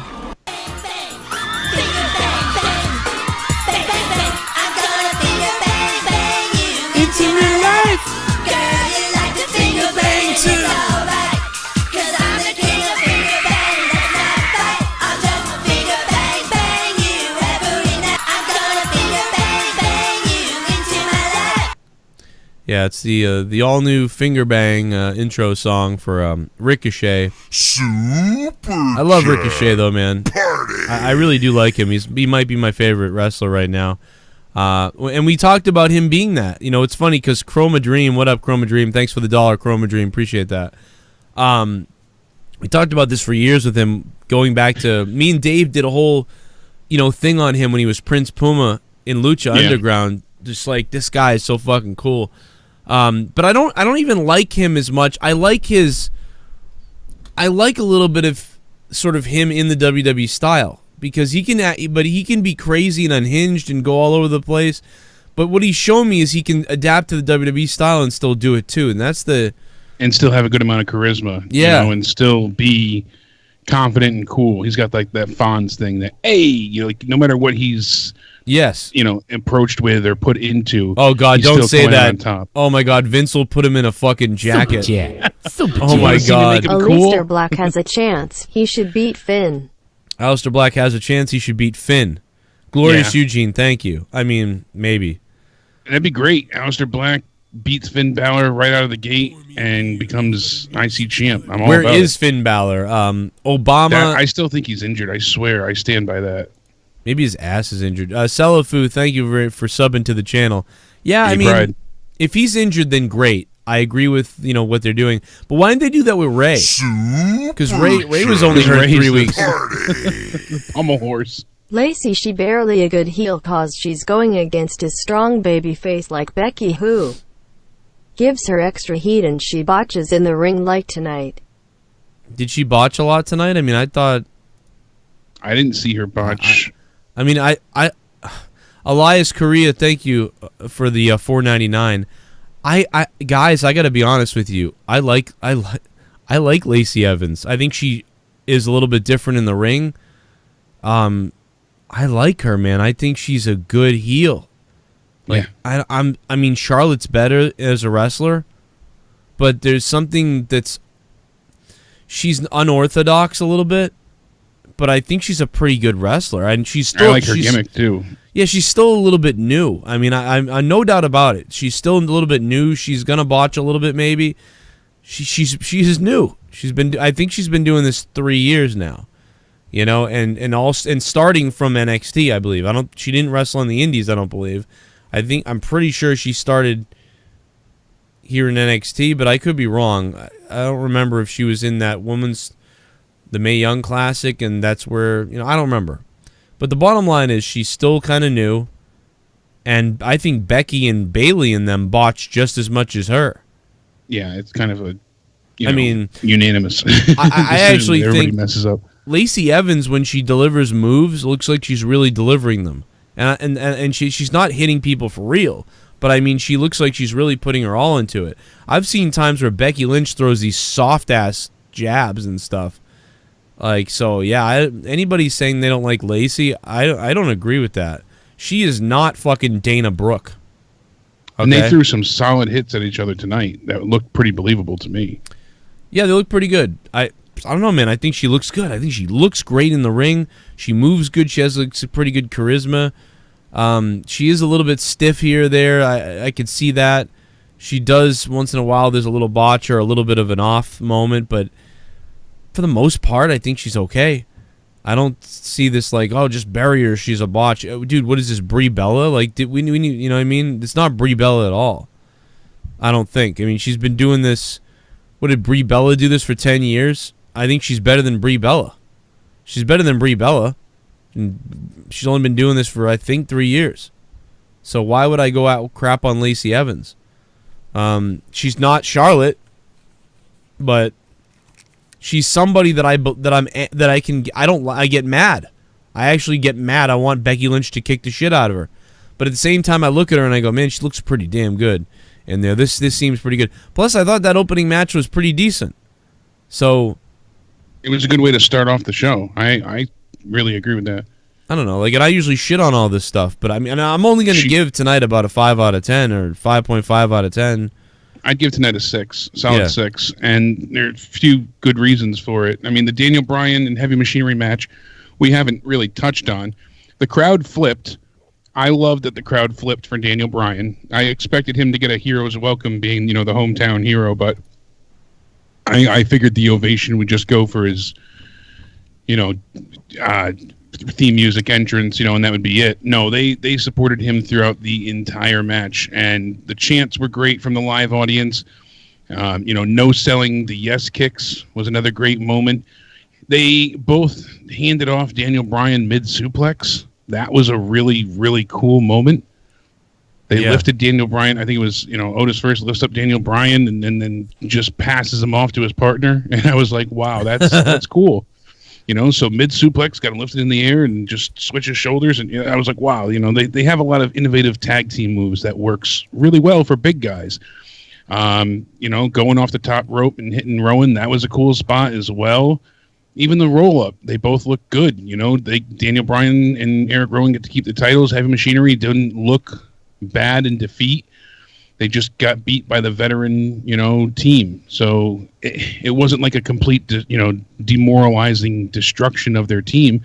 It was just damn, they got, a 1 second roll up on us that we just couldn't get out of it. But like I said, Otis, was still entertaining, and the crowd was not really cheering the Caterpillar as much as I thought they would, but they still kind of enjoyed the build up to it. So even the double tag, that was cool. All right, you didn't see that, so that's how the veteran team gets one up over on you. It was smart, but like I said, Tucker jumping from the outside, that was cool, and I liked what they had to offer. Heavy Machinery, for those big guys being that agile and that spry, is really impressive. I give them a hell of a lot of credit. Definitely a positive to the night. I thought Lacey, Becky, the 205 Live Cruiserweight title match, and that match were definitely the matches of the night. Mm-hmm. And those were all matches that I was like, that was great. 7 or 8 out of 10 for all of those. I really liked Samoa Joe and Ricochet. Oh, I'm sorry. Yeah, that was great too. So like, that was a really good match. That was. Some people said that they were a bit let down, and I said no. I didn't want them to go so all out that they couldn't live up to it again. This gives them a great foundation, for their feud.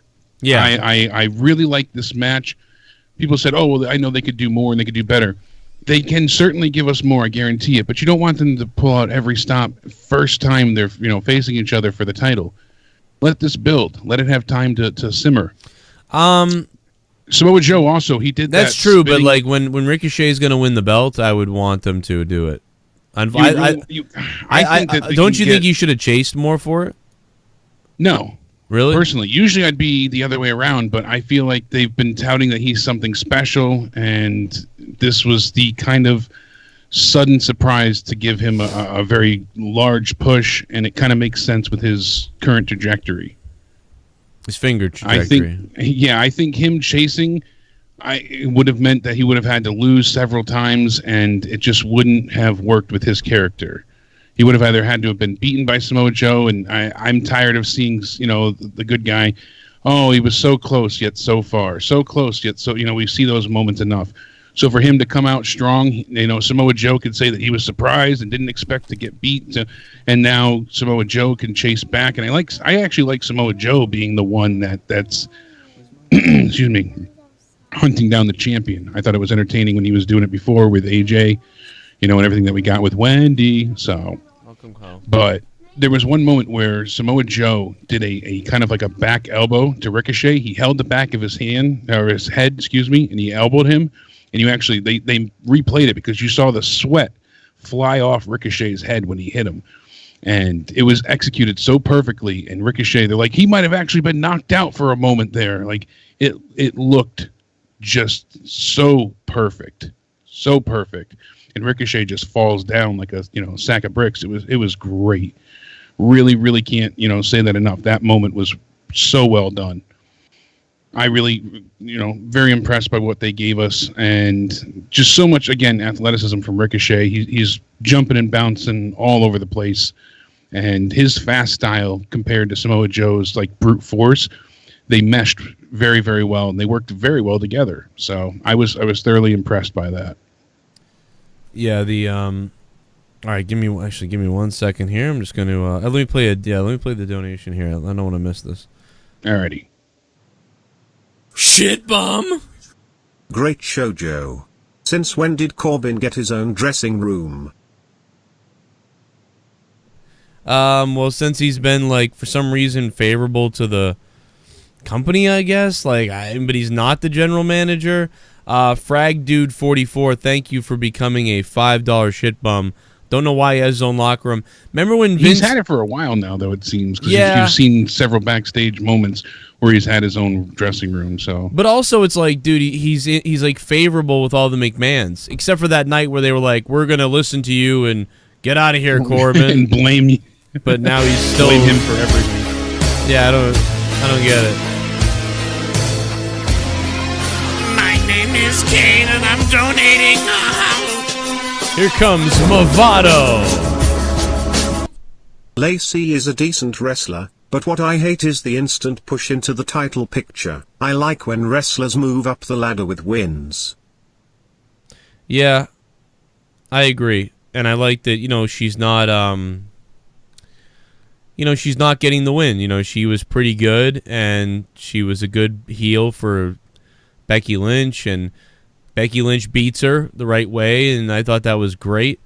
And then she comes back at the end of the night, it was a good, it wasn't the worst idea, but I just don't care for the whole boyfriend girlfriend. Why can't thing. they tell us about Andrade and Charlotte? Zelina Black being married. Whoever Alexa sleeps with. When Lee to Edge's story came into play, it was way more interesting than Seth Becky. Yeah, I don't know why they rated R superstar.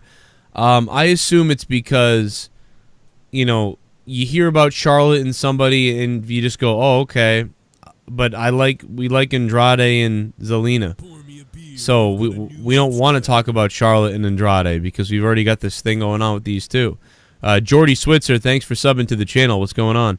So, but with this, fit what they're pushing either. Yeah. Yeah, with this, it's like, oh, you two are dating. Well, you're both the champions, and like, let's go with this. Like, let's use So somebody decided, let's go with this. Probably Vince. That's their two top stars. Yeah. Yeah.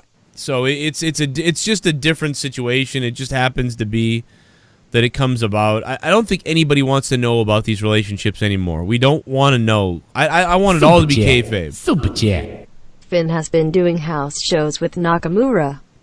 Good point, Just Incredible. That's a great point. I didn't think about that. We even talked about that a couple weeks ago. 00 Just Incredible. Thank you, man. Yeah, he's been doing house shows, so he's not injured. I thought he missed the last two, though. I don't know. I don't know about that. I don't remember. I just remember talking about him doing a house show about a week and a half or 2 weeks ago. So yeah, because I know he was doing them with Nakamura before Super Showdown, but I thought he missed the last two house shows. Super chat party. Yeah, that might be true. Ha ha ha. Didn't even know there was a PPV tonight. Will Tactics didn't even know there was a pay-per-view tonight. But I mean, the last Raw, they did their best job ever of selling a pay-per-view finally. At least the best job in the last 4 years. They did their best job in the last 4 years of trying to sell this pay-per-view Monday. Just because they wanted to literally sell it. They wanted to sell the tickets. That's how desperate they were. Because they couldn't sell tickets. I'm very done with the New Day personally. It's just they're so blasé because it's just the same thing over and over again. There's nothing that interesting, unfortunately, with them. Talk about rinse and repeat. This gimmick needs a refresh desperately, and I'm not quite sure what they could do to really amp them up. I mean, the solution isn't always just turn them heel.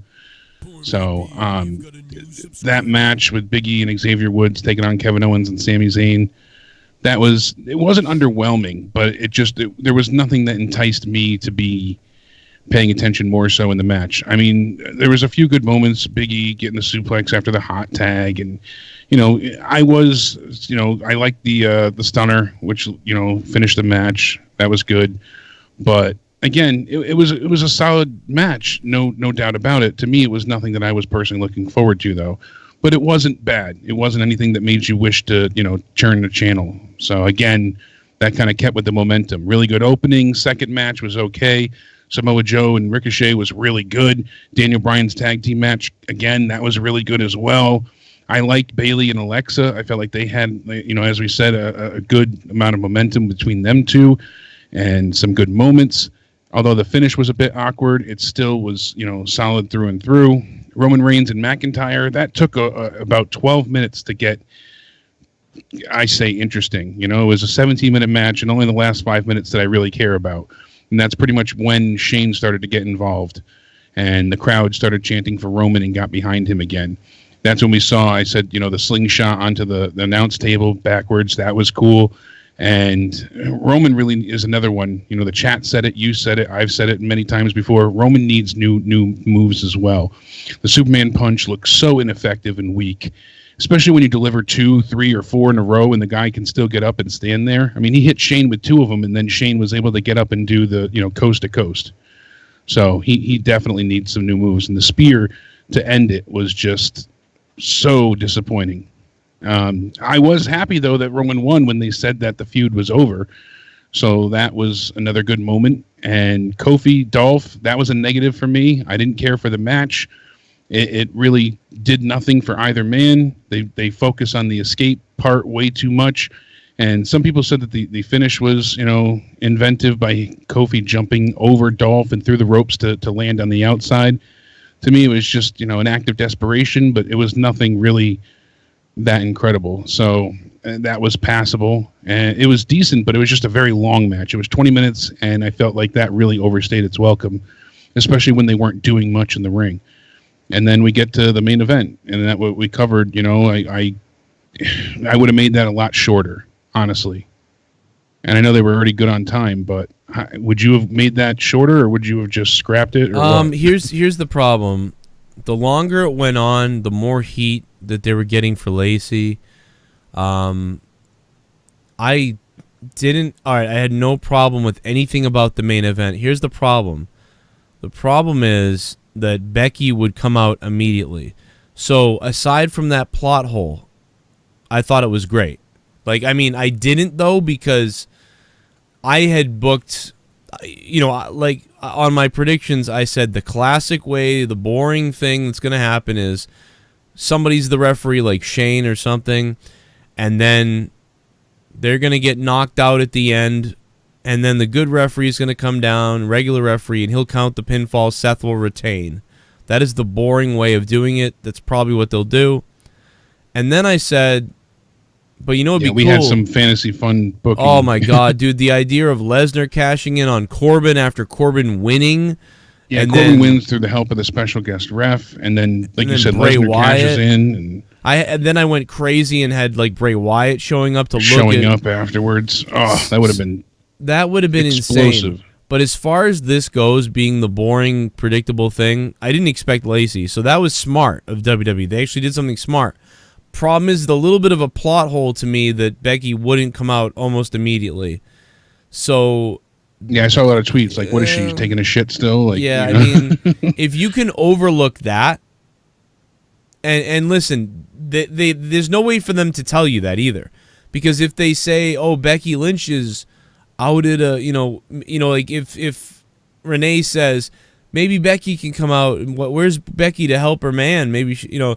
And they could say, well, she had a big interview thing and all these things to do afterwards.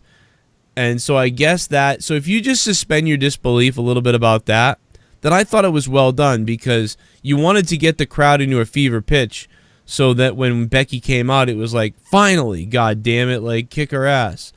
So I actually thought that their timing on this whole thing was great. Maybe it could have been a little shorter, but... I didn't have a problem with it. The biggest problem was that I had to suspend disbelief. But I think with Becky not showing up. Yeah, sooner. but it's wrestling, so like, you know, what am I looking for? I guess so. That's not a big problem to me. But yeah, I would have cut it down about 4 to 5 minutes, and I would have played everything pretty much the way that they did it. If this is because realistically, you know, in hindsight, who else would they have had for the special guest ref besides, you know, there was no big name that they could have had there that would have fit.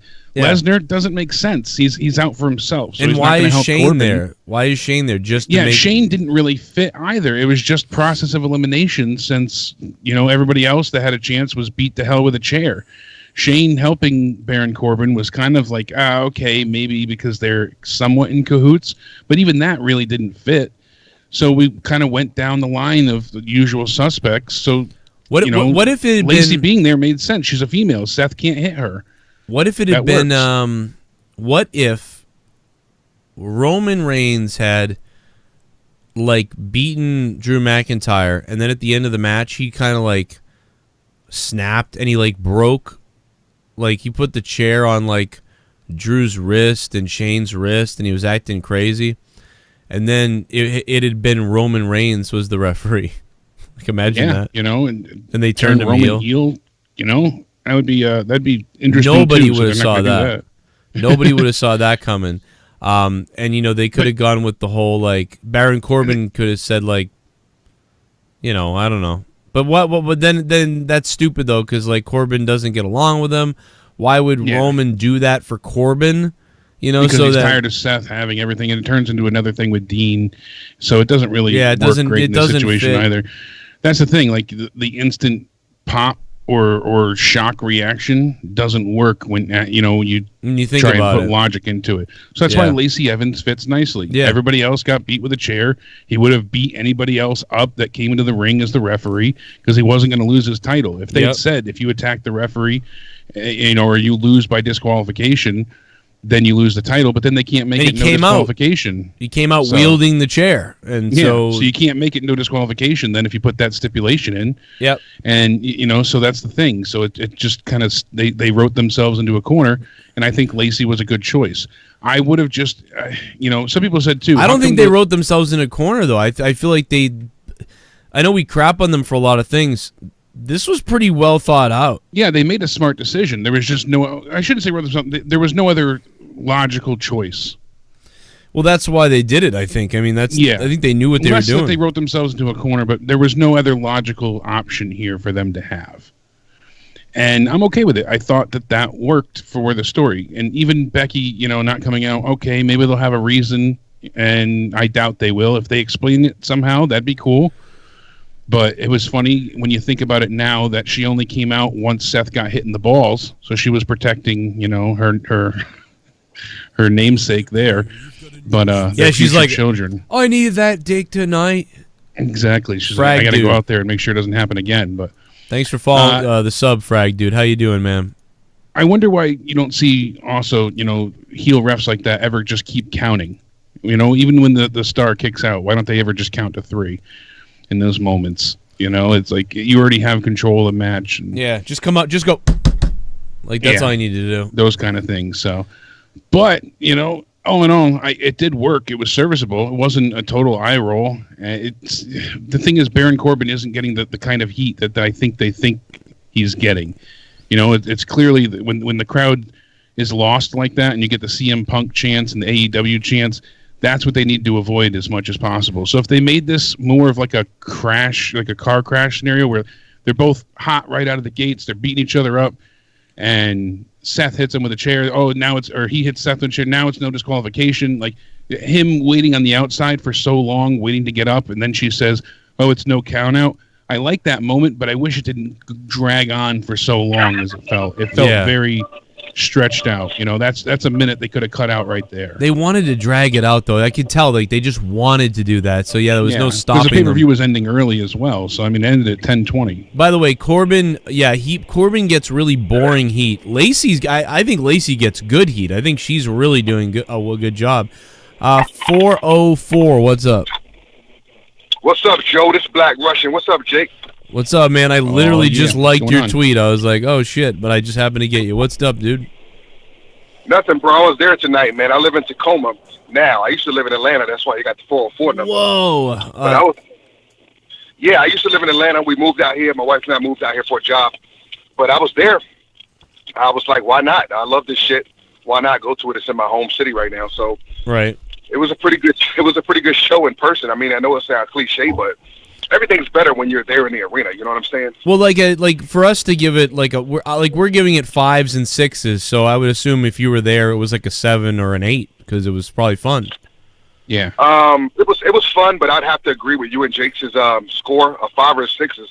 Pretty accurate, man. The air and the crowd it's just. When Roman and Drew got on there, everybody was like, "What the like? Oh my god!" Like it was like some smarks behind me and my wife, and they were like, "Oh, this is boring." CM Punk, like they was trying CM Punk chants. They were like, "We won Moxley." Like that shit was crazy, bro. I'm surprised. I didn't hear that. I was surprised to hear those. We were in floor section 5. We were like probably like 10 rows behind the announce team. Yeah. Oh, she had good seats then. Yeah, we had pretty good seats. It was just weird that it looked like a full house. Obviously, it wasn't because there was some stuff that was taped off or whatever, tarped off. But, that Roman match and Drew match, that shit was boring. Bayley, they were giving Bayley and Alexa, like, it was dead silence in there. I don't know how it came across on TV, but people were talking and chatting amongst themselves. I think the vibe of the pay-per-view was pretty good because, contrary to popular belief, Tacoma, just like Seattle, is a great wrestling town. And you could tell because people was, like, really behind Brian and Rowan because, he's from Seattle and we're only 45 minutes south of Seattle. And so, when I say fucking Heavy Machinery was getting fucking booed, dog, like, they was getting booed like fucking heels. Like, they were supposed to be heels. And I was like, what is this going on? And my wife was like, oh, I thought they were supposed to be the bad guys and shit. And then, you know what I'm saying? And I think the best match for me watching it live, it had to be that Ricochet Joe match, man. That joint was crazy, man. It was crazy, bro. Like, yeah, it was really good. That's awesome because I just love Ricochet, dude. I love Ricochet, so that's awesome. That was good. Yeah, and even the tweets say WWE's power couple stands tall, and then 2 champs stand tall. That's what they wanted. Both their champs, their power couple, their main event couple, whatever you want to call them. At the end of the night, sitting next to each other. That's what they wanted for their go home. So. And then what about the cruiserweight, the pre-show cruiserweight match? That seemed like that's what I was just about to say. yo, that shit was good, man. Like, I don't know how it translated on TV, but bro, that crowd was into it, bro. Like I was at an Evolve show or some shit. Like they were into that cruiserweight match, bro. They built that match up really well. The ending of that match was so hot that you guys carried over into the opening of the Becky and Lacey match because the crowd was so buzzing from that match. Like, dude, like that was one of the best matches of the night, and it was on the pre-show. So, yeah, that match was like an 8.5 easy, man, because the flip flop of like people booing the shit out of Gulak, and I love Gulak. I love a good heel, especially a good heel that can work, that knows like how to fucking. And I love a wrestler's wrestler. You know what I mean? Like a grappler manipulator. And he was like, by the end of the night when he won, everybody was like on their feet, like chanting, like it was crazy, man. Yeah, it was really good. To me, I thought Kofi and Dolph's match sucked. Oh, seriously, God. man, watching it ringside, like watching it live. That shit was, I mean, the finish saved the match because I thought that was pretty clever. Yeah. Because Kofi's always jumping around, you know, ever since it's like Air Boom days. He was always jumping around, flying around, so it made sense for him to like fucking dive out of the ring like that. Yeah. But the match itself sucked. Like nobody was fucking paying attention. Yeah. People was getting up, walking out. Like I got up and fucking walked around and talked to one of my buddies that was there with his son. Like nobody paid attention to that shit until like the last 2 minutes or whatever. Like that match sucked. You literally have the two pretty boring guys at this point. Although I mean, like I like Kofi more than Dolph, but at this point, but I would give two kind of boring guys at this point in a match that is boring. These cage matches are really boring usually, unless like you have some. Unless you're talking like Triple H and like Batista, and they go out there and they beat the shit out of each other, and someone gets busted open. Other than that, it's not going to be interesting to see a regular cage match, or like Jeff Hardy does some kind of thing. But yeah, that's too bad to see the WWE title like that. Neither one of those guys are like, I guess, cage veterans. Like they're not going to do anything crazy off the cage or in the cage. Yeah. And it ain't like it's a fucking Hell in a Cell. So like, what was the point of it? They could have done like a false count anywhere, or something better than that. And then last thing I want to mention is the main event, man. Dude, Lacey Evans got so much fucking to me now. I'm talking just personally and being there live. To me, Lacey Evans got so much fucking heat, dude. That shit was like organic, like I don't know if it was like how we talk about like go away heat versus like real life heat. Yeah. But motherfucker, nobody wanted to see that bitch. Like she was fucking. Dude. When I say they hated seeing her come out there, I think it was more like disappointment. Like, cause like what the fuck, like all this build and the payoff is Lacey Evans as a special guest referee. Like what the fuck is that?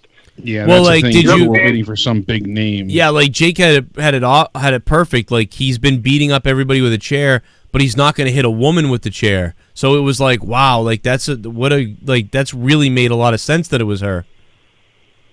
And people were even guessing that it was going to be Edge on Twitter. I had seen the other day saying because Edge and Becky have been arguing with Beth, Edge's wife, Beth. Oh, yeah, I did see that. And I was like, oh, he's not going to take any bones. Well, doesn't Edge live there too, or is he in North Carolina? I forget.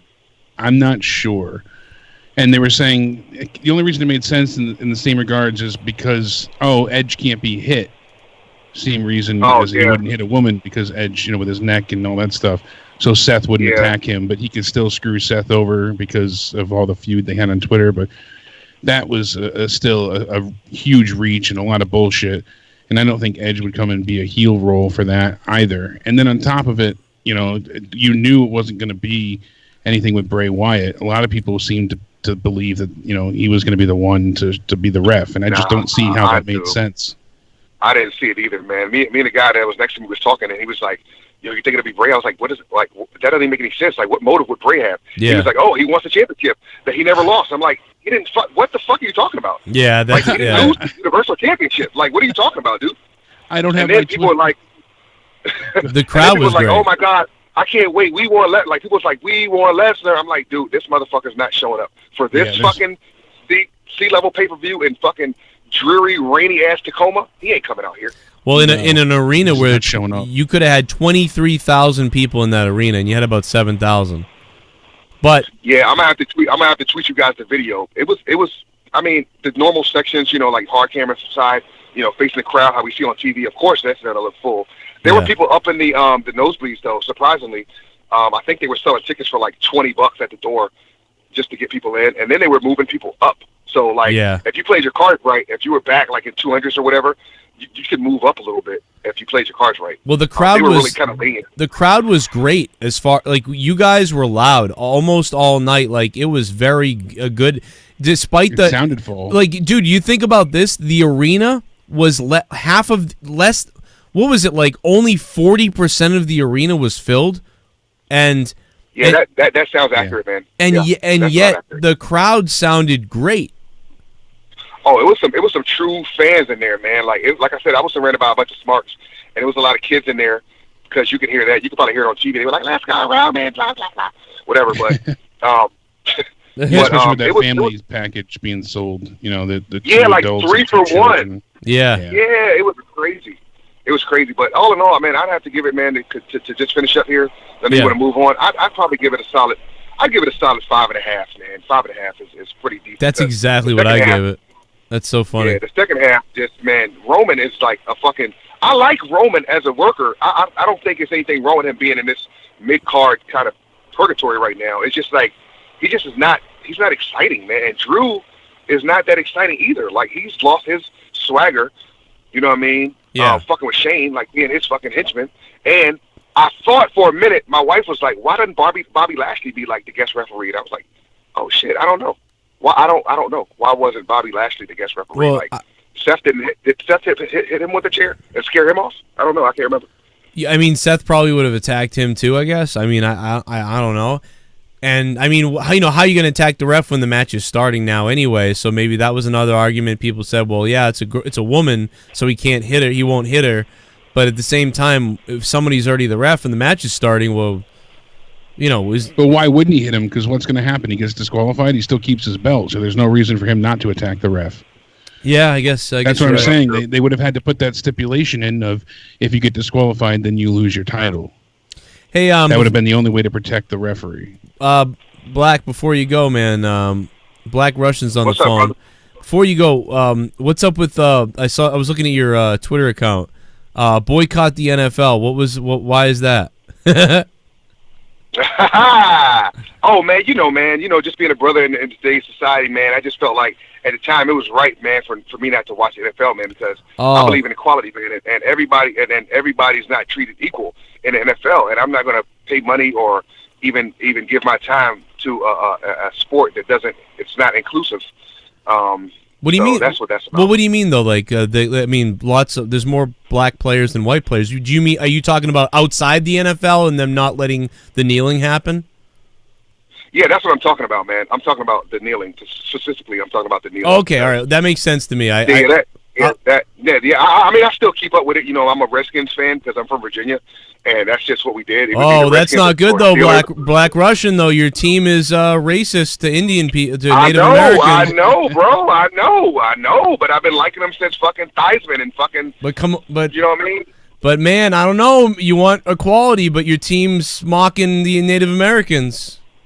I know it, man. It's a weird position for me to be in because I just love the sport. I love it, but I just don't want to watch it right now until they get their shit together. All right, man. They're coming for your team next, man. I'm coming for you. No, I'm just kidding. I love you, all man. Right, man. It was good to talk to you, man. I'm going to dream about you guys tonight, man. I'm going to dream about your ass. Oh, my God. I got on some nice gray fucking chino pants, too. My ass is sitting free. Shit. Say hi to your girl, man. I'm glad you guys had a good time. That's sick. Good to hear from you, buddy. Thanks, Jake, man. You guys are always great so call, nice always. and kind, man. All right, Thanks, love you, man. man. Appreciate you. Good to hear from you, man. Love you, Black Russian. Good guy. Love when he calls in. I don't have my Twitter set up yet again. All I have to do is reset my password now. I've just been lazy. You did get it? You get your Twitter back? Yeah, I just didn't reset my password earlier today. So,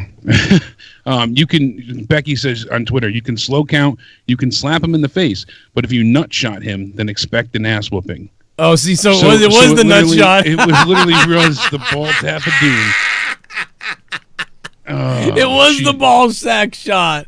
Yep, the ball tap of doom is what got her to respond. Oh my God. That is fucking hilarious. Now there's news that says Shane McMahon was possibly hurt tonight at Stomping Grounds. What? Yeah, I'm looking into that now, but Brad Shepard said a source in the WWE told me that Shane McMahon messed up his hip on the Coast to Coast. Oh, well, I mean, Jesus Christ, this guy should not be doing this. Seriously, like, almost anything else Shane does is okay, but leaping from there to there, landing on that mat, is fucked. I don't, dude, I don't want to do that move in this. The only way I'd want to do that move is if I knew I could drop kick a trash can into the guy first. Like, so I could crash into the can and then fall on the mat. He comes crashing down on the mat. It is the most horrific, impactful thing. Like, it is so bad. I've been in the ring for enough time. I've been in the ring for at least 50 matches, and I've been in a ring probably 100 times myself. That hurts. Like, and funny enough, the news site shit, Scott's video, Scott Frames. My bad. Be in there tonight, so you got DC Derek chiming in. Cause I'm the man. My enemies drink to grin and ran.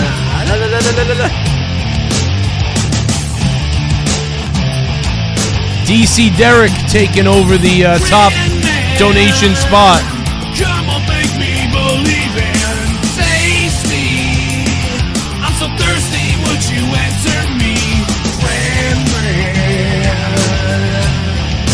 All my friends are fucking the man. Cause all my friends are drinking cran. They're drinking cran. Cause all my friends are drinking cran. I got the fucking cran. We got. I want to tongue punch Lacey Evans in her fart box. I want to tongue punch Lacey Evans in her fart box. She has a nice ass.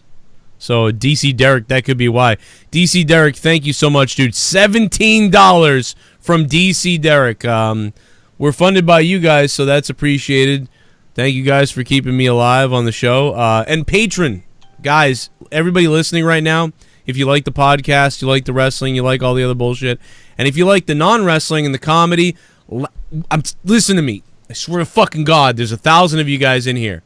Saturday night, every Saturday night or Sunday, 1 a.m. in the morning USA time, Eastern US, we do the Corrupted podcast live on Patreon on a private YouTube link. If you're a patron of at least $1 a month, $1 you hear it live. If you're a $2 patron, you get the MP3 audio download as well. And when you go to JoeCroninShow.net, there's every episode ever of Corrupted and all these other things. Over 100 episodes. You can download all the old episodes and now listen to all the new ones if you're a patron of $2 a month. $2 a month. If everybody goes and signs up for Patreon, you're going to get Corrupted. You're going to get other bonus bullshit.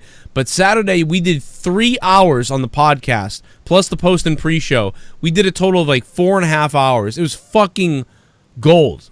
Go listen to that podcast if you have not heard it. If you are a patron, please make sure you don't forget to download or listen to it. It was 3 hours, and it was really another good one. I don't know, man. I keep saying they're good. I'd tell you if it wasn't bad. It's been really good.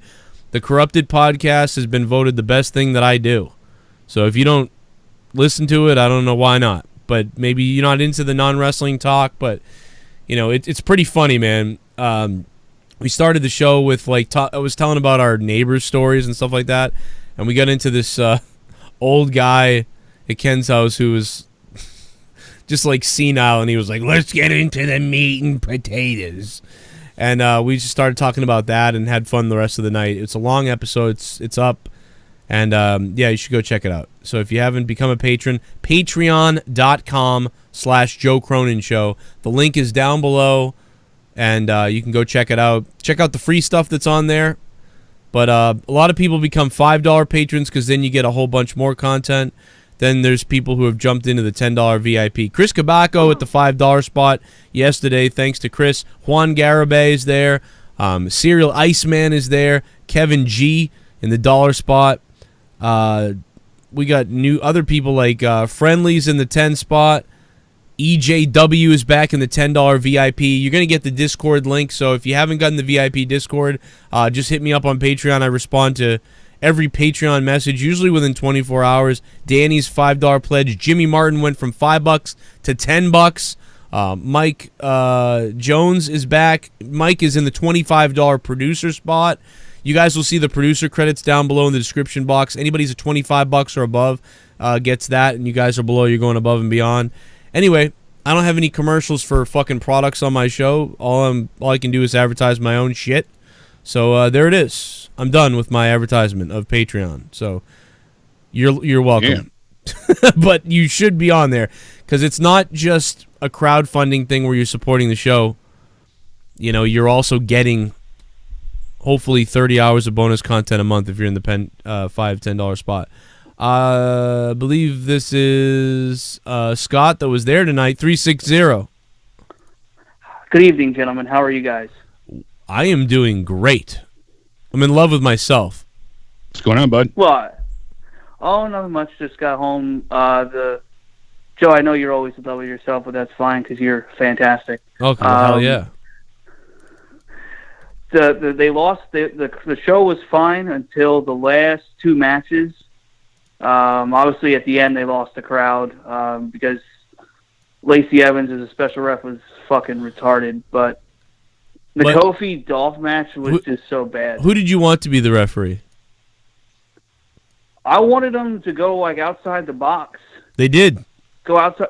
Well, outside the box, like in a different sense. I was hoping for Bray Wyatt in a weird way, but no, that's retarded. Kind of come on, man. Come on, Bray Wyatt. That's retarded. Shane McMahon. Shane McMahon is. But Shane McMahon was predictable. Everybody was saying Shane McMahon.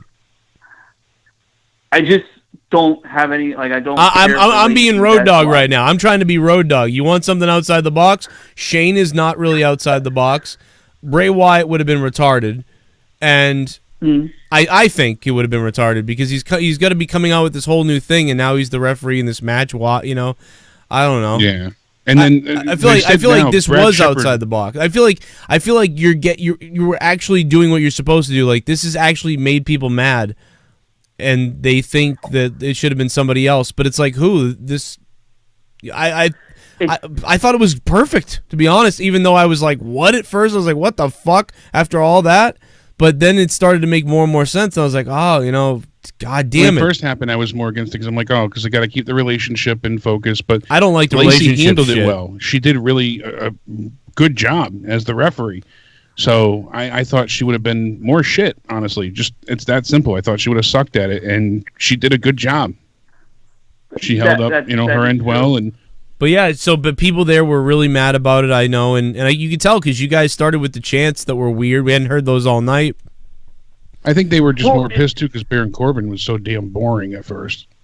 Maybe they were mad. I was more mad like the chants. I wasn't mad that it was Lacey. I was just mad at the stupid chants because I yelled at the guy in front of me who was chanting CM Punk. I said, "Why the fuck are you chanting for someone that doesn't want to wrestle anymore?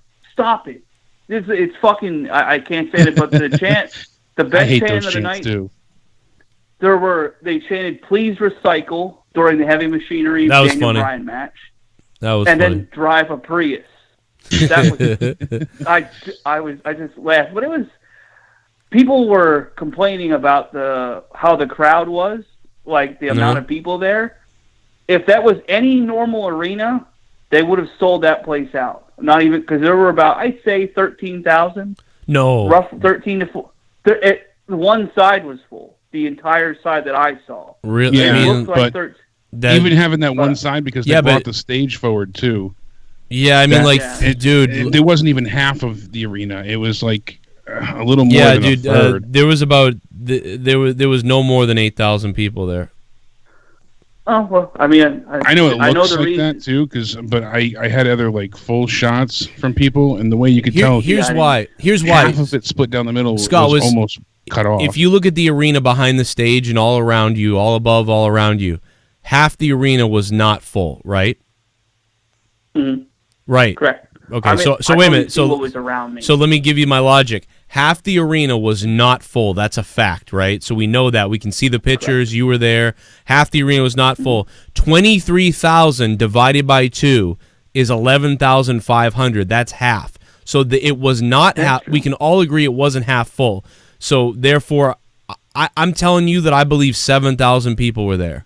I have the listings on the ticket things, and they sold $7,500 confirmed tickets. So 7,500 tickets were sold confirmed, and I don't know if all those people showed up. But people bought tickets at the door, too, so I'm going to go with 8,000 or less were in that arena. However, it sounded pretty loud. Yeah, it sounded great on TV. The crowd came across lively as all hell. You guys represented for who was there. I tried. I lost my voice halfway through it. But they didn't even sell tickets on the other side, the side that was tarped, because they had all the overseas announcers over there. Like, because you could see, I could see them from where I was. I don't know if you saw that on TV. Well, even if they sold, that has nothing to do with it. They would have sold those tickets anyway. They actually put those guys there anyway. So even if they'd sold the whole place out, the foreign announcers would have been there anyway. Yeah, they put them in like the handicap section, basically. They use that like reserve seating on that's actually camera side. It's also where they sat around WrestleMania. They've sat there at other pay-per-views too, because we've seen the shots of them on the hard cam side lined up over there. So yeah, you would have seen it, but they did. You are correct. They never put those tickets on sale. None of those tickets on the back went on sale because they couldn't sell the fucking on-cam tickets. That's true. Yeah. What was your favorite match if you had to take a pick? The whole night, my favorite match, I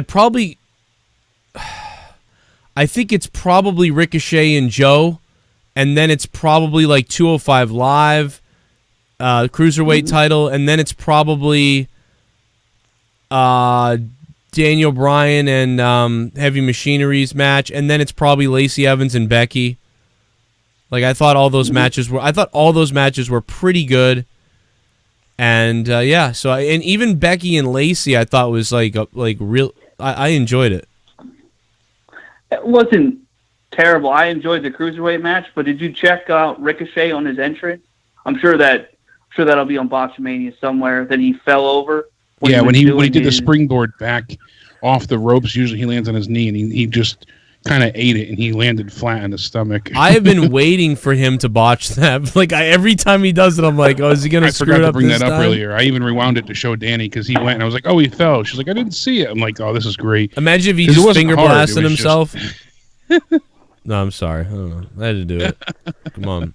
But it's funny, though, because now we're hearing, too, that the changes were made earlier in the day for the McIntyre and Roman match. Originally, Drew was supposed to go over, and Roman was supposed to be distracted by Shane and then eat a Claymore kick to the face. But Vince changed it to Roman going over last minute.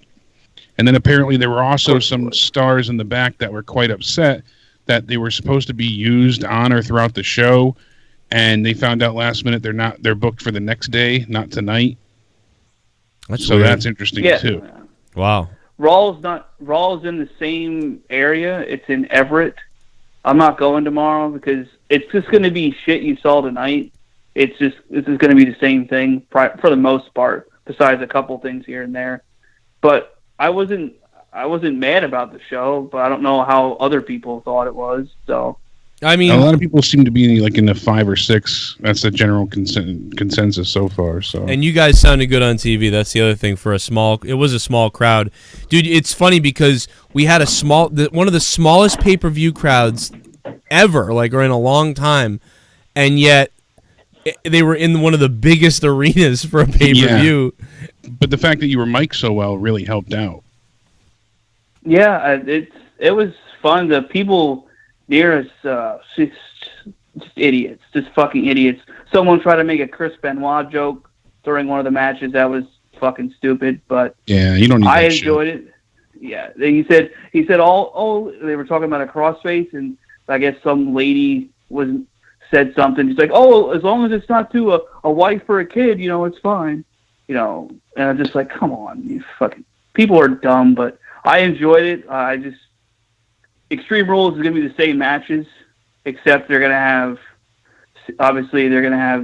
yeah, they're extreme stipulations. Extreme part of tables matches. Probably. Yeah, no one likes hearing that. So. I guess we are going to have, they said that new U.S. champion Ricochet will go one-on-one with the phenomenal AJ Styles in a non-title match tomorrow night on Raw. Interesting that it's non-title to start. And one of the things, I don't know if you were able to see it live or if it played in the arena. Usually it does, but it's never guaranteed. Did they show you what happened backstage with Ricochet? They showed... Everyone waiting for him in the gorilla position? That they did show. That was pretty cool. Yeah, I really enjoyed that. I thought that made his win even more special. You saw a few of the people that were doing the watch along there, and Seth being there, Heavy Machinery were getting ready to go out for their match, and I just thought it was a really nice touch. I mean, even having Charlotte there, who's a heel, I thought that worked well. That was baffling to me, having her there. I'm like, isn't? Well, I think it was just it was like good or bad. It was just people celebrating the moment. Yeah, that's true. I think that's what made it even more special, and Triple H kind of embracing him. And Ricochet said after tonight in an interview at WWE.com and their YouTube, he said, "Moments like that are what I've been dreaming of. So to have something like that, it's an incredible feeling, and have the support of everyone back here to come back and see, everybody. That's really cool." And he also said if Casey Catanzaro was here, it would have made it even more better. But she's at home watching, and that's cool. So I'm sure that's his girlfriend. The Ninja Warrior girl from NXT. So. Mm-hmm. Oh, yeah, and I did see. She's probably home crying with a bottle of lube. So there were these little spike things outside the arena, and I was telling my friends, and they were kind of like, not similar to a butt plug, And I was telling my friends about the Ricochet thing. I was like, I want to take a picture of this and say, better keep these away from Ricochet, but I didn't want to be that asshole that says that, and then he sees it, blocks you right off the bat. That's what you got to get the backup Twitter account for, So, yeah, I even people saying that his shirt design looks like a butt plug, Poor guy, just bad timing, I guess. But I'm interested as to why it's going to be non-title. I just hope they don't have Ricochet lose in a non-title match to AJ tomorrow. Right off the bat. It's different if the club helps or something, but... I could see that. Yeah, we'll see, but that is a big match for Raw, though. So there's that, and then we also know we're going to have the triple threat match, handicap match between Roman, and then he's going to be facing Drew and Shane. So watch out for that. That's going to be super exciting. Could be good. And then I guarantee we get some form of Becky and Seth taking on Lacey and Baron Corbin. Probably. I really have a feeling that we're going to get something like that happening. Did you happen to notice, now I don't know, on the video that I took, when Shane did the coast to coast, he missed Roman by a mile. Yeah, I didn't, when watching on the TV, it looked like it was a little bit short, but I just rewatched, because they actually used your video on a few of the news sites. I see it up on Ringside News, and I see it up on No DQ, I believe it was as well. It was one of the other two. And they showed your Twitter video of him doing the coast to coast, and it's like, hot damn, he did miss more than I thought. So, yeah, they're saying now that he's injured. That he hurt his hip by not landing that properly. So, to everybody in the chat that wants to see it, I threw a link to it so you guys can go ahead and check that out. He was limping after when he got out of the ring. Really? He looked like he was limping, and I didn't know if it was his ankle. Obviously, I don't want anybody injured or anything like that. But he shouldn't be in the damn ring. He shouldn't be doing that. Well, he shouldn't be doing the coast to coast anymore. I mean, that and like Joe said too, if you have the trash can to kind of brace your landing and you're not going for the person, the trash can makes it so, one, you don't have to jump as far, and two, you can also kind of send your impact into the trash can, which is collapsible. It's going to fold up, and then you can go ahead and kind of land more evenly on your backside. But yeah, it is frustrating. That part to me, it was similar to when Brie Bella started doing Daniel Bryan moves and started botching them like the yes kicks and all the other stupid shit that she would do. Like, she wasn't used to doing it, even though he's been doing this coast to coast crap for a while. Just do something new. Like, he doesn't, I just don't understand. I don't want him hurt, but what is he, almost 50 now? He shouldn't be doing crazy shit like that.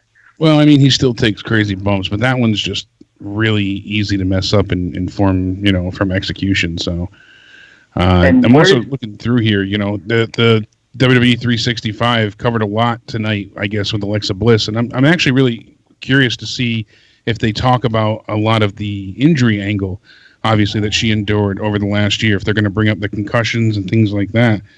And one of the things that they said is that she got breast implants to help with her eating disorder.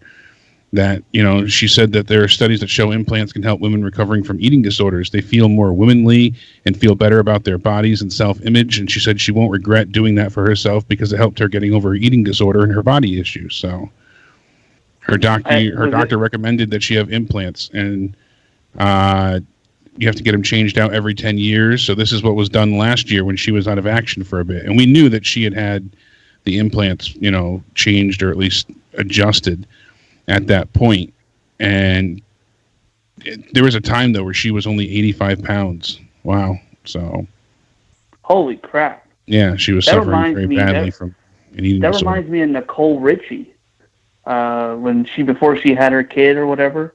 Yeah. I remember her saying, they were saying like she was too skinny, and if she didn't start gaining weight, she could die or whatever, which that's awful. I don't know if she was just anorexic or what it was, but yeah, and there's a lot of things that you can't go ahead and, you can't just suddenly, eat a bunch of foods, and just hope to put on weight. You have to do things in a slow and steady pace. You have to change, a lot.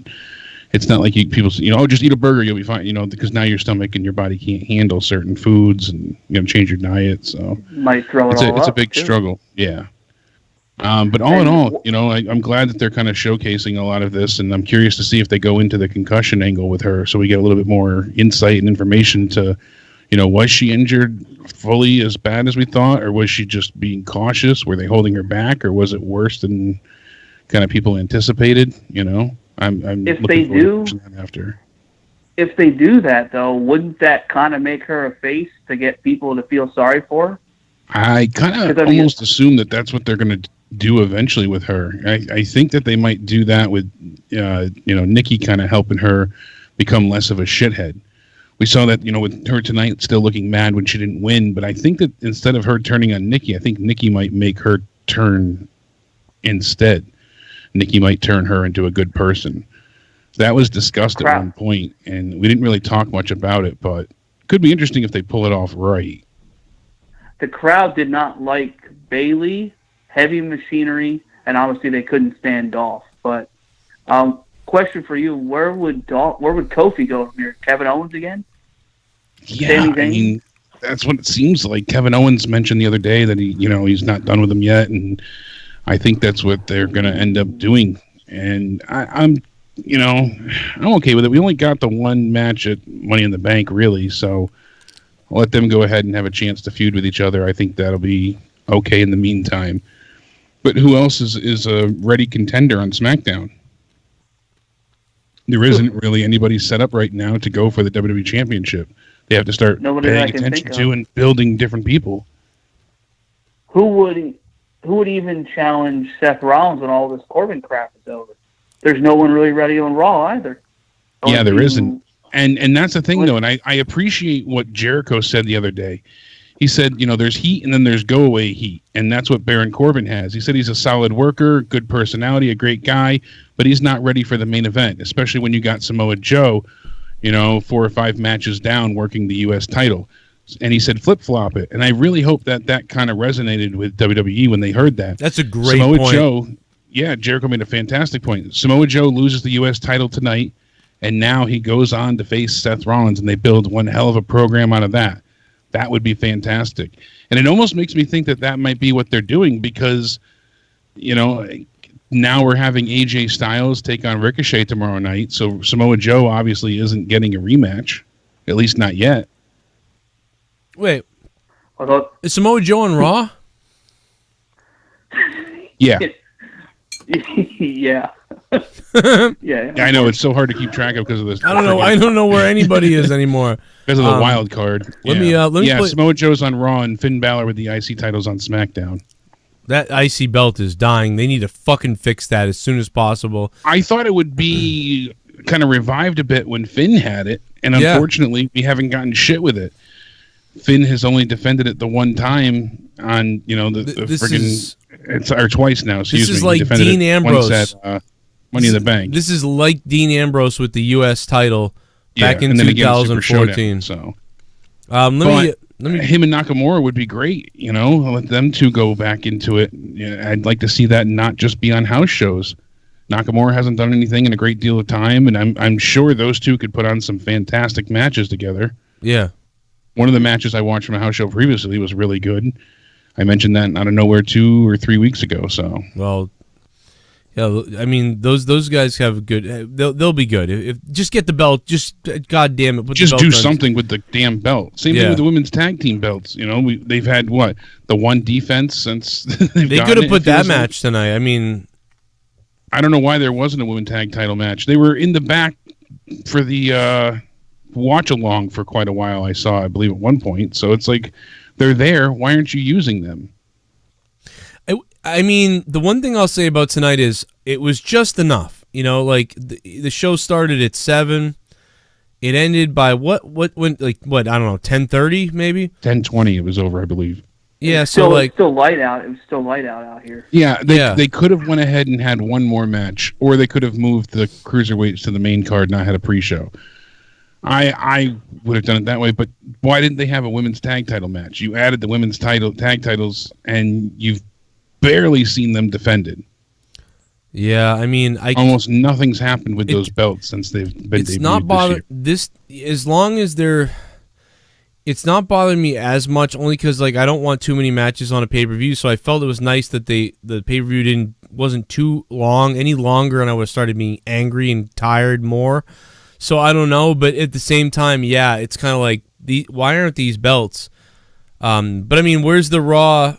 There was another tag team title that was missing. Well, the Raw tag team titles were with the Revival. Yeah, they weren't defended tonight, but they just got those belts from Heath and from Zack Ryder, right? And so there's no setup to defend them anywhere. Let me play these. Let me play a couple of these more donations coming in.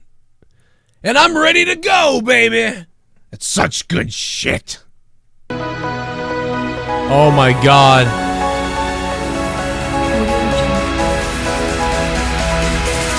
I eat food. Oh my God, it's Tommy's boyfriend. You'll need lube to get inside me. Try to ride me, but I'm the size of a goddamn house.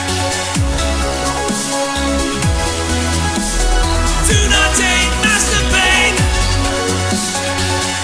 Do not take masturbate. Do not take masturbate. Do not take masturbate. Do not take masturbate. Alexa Bliss 365 has great slow-mo shots of her ass. Kisses to Tommy 2010 North Carolina channel. We'll have to check that out, Tommy's boyfriend. Thank you, Tommy's boyfriend. Chronic 506 Gaming. Thank you for subbing to the channel as well. And Jake, did you hear those donations? Maybe not. No, not yet. I was hoping that would trigger it for you. Kane, oh my God, Kane is subscribed. Anyway, Scott, thanks for the call, man. And I'm glad you had a pretty good time. But I had to call him. I had to, challenge his shit. I feel like, a lot of people said that. A lot of people are saying like, oh, why the fuck was it Lacey? Well, who do you want it to be? Yeah, I mean, they don't know. It works with Lacey. Let's get to the meat and potatoes, Joe. Face with tears of joy, old man, medium, light skin tone. Let's just get to the meat and potatoes, okay? Who else could it have been, though? That would have been exciting. Yeah, I mean, Is there anybody that you would pop for? Again, like, people are so bored right now by WWE. This is the problem. They wanted to be surprised, like, by, like, fucking Stone Cold was the referee. Like, seriously, like, that's so when it's somebody in house, WWE keeps doing this. They keep making it seem like who's coming and what's gonna happen, and then it's like it's one of the current wrestlers. They come out. This has happened a million times over the last couple of years, and then people get angry. And then they boo, and then they get really mad. They give the pay-per-view a bad rating. Because it's not like back in the day. Because none of these people in the company are that interesting to people right now. Yeah, so and that's the thing. IGN actually put out an article the other day talking about J.J. Abrams' Spider-Man reveal and why it backfired. And I'm trying to find the quote that they made, but J.J. Abrams is going to be doing a thing with his son where they go ahead and they're basically co-writing a new Spider-Man miniseries together. So it's going to be a comic book adaptation. But they posted on the big Spider-Man and Marvel Twitter account with all this webbing, you know, that there's a big news. And then the first day, there was a big number 4 all in webbing. So people thought that they were going to be doing something with like the Sam Raimi canceled Spider-Man movie, or they were doing something, you know, with his, you know, 4th movie that was supposed to happen.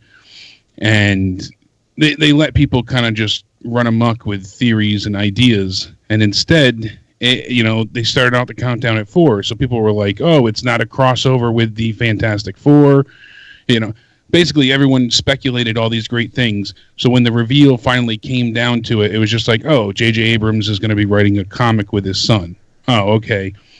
And you know, the reaction was not pretty, and that's the thing. You know, it was controversial in its own right, but I'm trying to find. They gave a good quote here. And I'm trying to find it. They're working people. People are working themselves into a shoot. Like the companies are working people into like it's like there's so right now entertainment is so off base. Like right now, all of entertainment everywhere it seems like.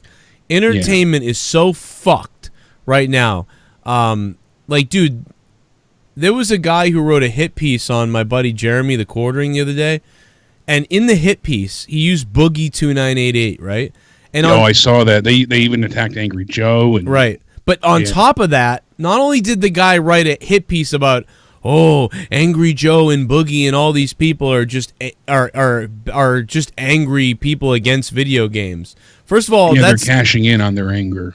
First of all, that's all retarded and wrong. Second of all, the guy then went and contacted their sponsors to try to get their sponsors to back down. What? What kind of fuck-ass piece of shit are you? So, yeah, you think that all YouTubers are angry people that are just being controversial because, and that's a problem. So because you think that that's a problem, you contacted their sponsors? What kind of piece of shit fuck are you? And, dude, if I ever see you in person, I never say this, but if I see you in person, motherfucker, I might slap the fuck out of you. Because that is a bullshit piece of shit, cowardly, faggoty thing to do. You don't align yourself with their, you know. And then you yourself are doing that in the article, which would be you're being angry and outspoken. Which is fine. If you want to be angry and outspoken and contradict yourself by calling those people angry and outspoken, that's fine. You want to do that? That's okay. Write the article. But to call people sponsors, what? Because they're toxic because they're upset about some things on YouTube? They're not murderers, they're not racists. They're not any of those things. They're just mad about games or criticizing games. Is so extreme, it's ridiculous. Dude, what the fuck? That guy deserves to have the shit kicked out of him. People have lives and families. You're calling their sponsors? What kind of retard life do you live? There was some model that took a picture the other day, and she had her foot kind of up, you know, like one foot was straight, the other foot was bent like so. Yeah. And the bottom of her foot was pointing with the leg that was up at some other country. I think it was like a Saudi plane or something in the Middle East. And they obviously over there, remember they said, don't show the bottoms of your feet, don't show the soles, because that's viewed as disrespectful.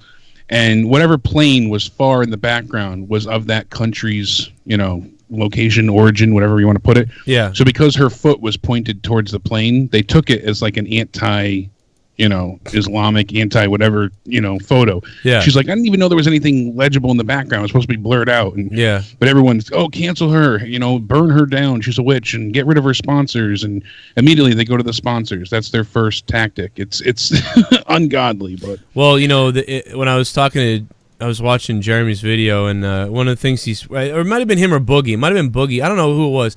And they were saying, like, no, it was some other guy, actually. It was a whole different guy. And he was like, YouTube needs to fight back. Why does YouTube bend to these people? It's because these people actually own YouTube. Google owns YouTube, and they censor their own search ratings and stuff. Yeah. So, they're all connected somehow, some way, shape, or form. It either goes back to, they're related to Disney in some way, because Disney owns, hundreds of companies. So, that's the thing. Yeah. Everybody's owned by somebody who has access to somebody else. There's so few separated companies at this point in time. Like they're all interwoven somehow. Used to be like Rooster Teeth. Then they went to Fullscreen. Now Fullscreen was bought out by and it's just like, and then that company bought out that company, and now it's all owned by Disney. And it's like yeah. Well, because again, we this is so easy, guys. Like I said this 5 years ago. It's so easy. We're taking away the views from television, radio, and all these big-time companies. And they're like, where are all... You remember Howard Stern... If you ever saw the movie Howard Stern Private Parts, NBC's having that meeting, and Howard Stern is destroying on the radio in Washington. And these NBC execs are like, where did our audience go? How are we losing our audience? We need to figure out what to do here. Oh, there's this guy, Howard Stern, on this other channel, and he's fucking killing it. He's taking our audience. Our whole audience in Washington's gone. Well, we're going to get him. We got to hire this guy. We need to get him. Like, well, that's what they all did. They said, where the fuck is our audience going? Where are the viewers going? Where is this stuff going? So, okay, Netflix, all this other stuff, great. But no, there's something more going on here. Oh, it's fucking YouTube. People are watching YouTube. And they're like, well, we're not on YouTube. So then they get themselves on YouTube. They get special deals. They know they're not going to be punished. Google is friends with them anyway. And then on top of that... They work well with advertisers already, so that's a built-in established and then they relationship. They purposely have journalists attack PewDiePie and any of the top YouTubers. So attack the top YouTubers, call them Nazis, call them racist, call them hateful, call them whatever you can call people to get people deplatformed. Anti-Semitic, misogynistic. It goes on and on. Toxic culture, toxic videos. Late night TV used to be ratings juggernauts. Jimmy Kimmel, all those, everybody. Jay Leno before then. Conan the news O'Brien. is the big thing first. Before the night shows, it's the news. Yeah, that too as well. And so what did they do? They're losing ratings to people watching YouTube instead of watching theirs. So then they move their platform, essentially to the internet. Oh, we'll put these clips, and then YouTube will heavily promote them, and will put them in the trending tab and things like that. And that's why it's just you're working an uphill battle. And if some kids eat some Tide Pods on YouTube, we're gonna start banning all the Tide Pod references. And if I do a news story on the Tide Pod situation, and I say, this is what the teens have been doing. They're eating Tide Pods, and it's ridiculous. It's an epidemic. Well, that video comes down because I talked about Tide Pods. I tried to do a news report on Tide Pods. I would have my channel taken down for that. Or if I did a parody video juggling Tide Pods, being like, yo, I'm going to eat some Tide Pods, that video comes down. But Jimmy Kimmel and Stephen Colbert, one of the biggest scumbag cunts in the fucking industry there is today, who I used to like, but he's a lying piece of shit, fake garbage asshole. He can eat a Tide Pod on his show or have a guest do it. They can upload that to YouTube and it won't be taken down. Also, he'll have advertisements on it. So first they came for my advertisements because, oh, you can't talk about Tide Pods. Then they came for the channel. Then they came for the monetization. But yet all these other channels can do it because they're on TV and all this bullshit. So it's a very coordinated effort, what's happening on YouTube right now. This has been going on for years. It's getting worse and worse and worse. It's going to keep getting worse. That's why everybody has to remember JoeCroninShow.com, Patreon, although Patreon's not safe either. BitChute, all these different places, whatever. There's stuff's going on, man. YouTube is rolling over and giving away their their site to these psycho Nazis, these SJWs. They want to burn the books, essentially. That's what it is. It's book burning in 2019. I have information. I have an opinion. Well, we're going to silence that by taking your money. They haven't. I can't believe they haven't come for me yet. But they came from multiple other YouTubers who have small channels. Guys who had 30,000 subscribers who aren't bad. They're not extremists. They're not extreme left, extreme right, whatever. They're just coming on and being like, here's my opinion. Basically like Philip DeFranco. The problem is they can't quite go after Philip DeFranco because they know it's too big of an audience. That there would be backlash. So they have to be careful with those guys. Although, like they went after PewDiePie, but that was a different story. But Philip DeFranco and stuff like that, they've got to be careful. So they can go after these smaller channels and take away... Dude, who takes away a guy's money from a $30,000 channel, a 30,000 subscriber channel, who maybe makes $100 a week from like some super chats and some of the things he does? That guy's monetization is gone. And I've watched his videos, the ones that get... There's no anger or hate speech or whatever the fuck they said. It's just his opinion. There's way worse stuff on YouTube. I've heard it. I've seen it. And I've seen these guys lose their monetization, and I'm like, Jesus Christ. Like, what are they doing here? So, I know that we got off of wrestling here, but I would give tonight a 5.5 out of 10.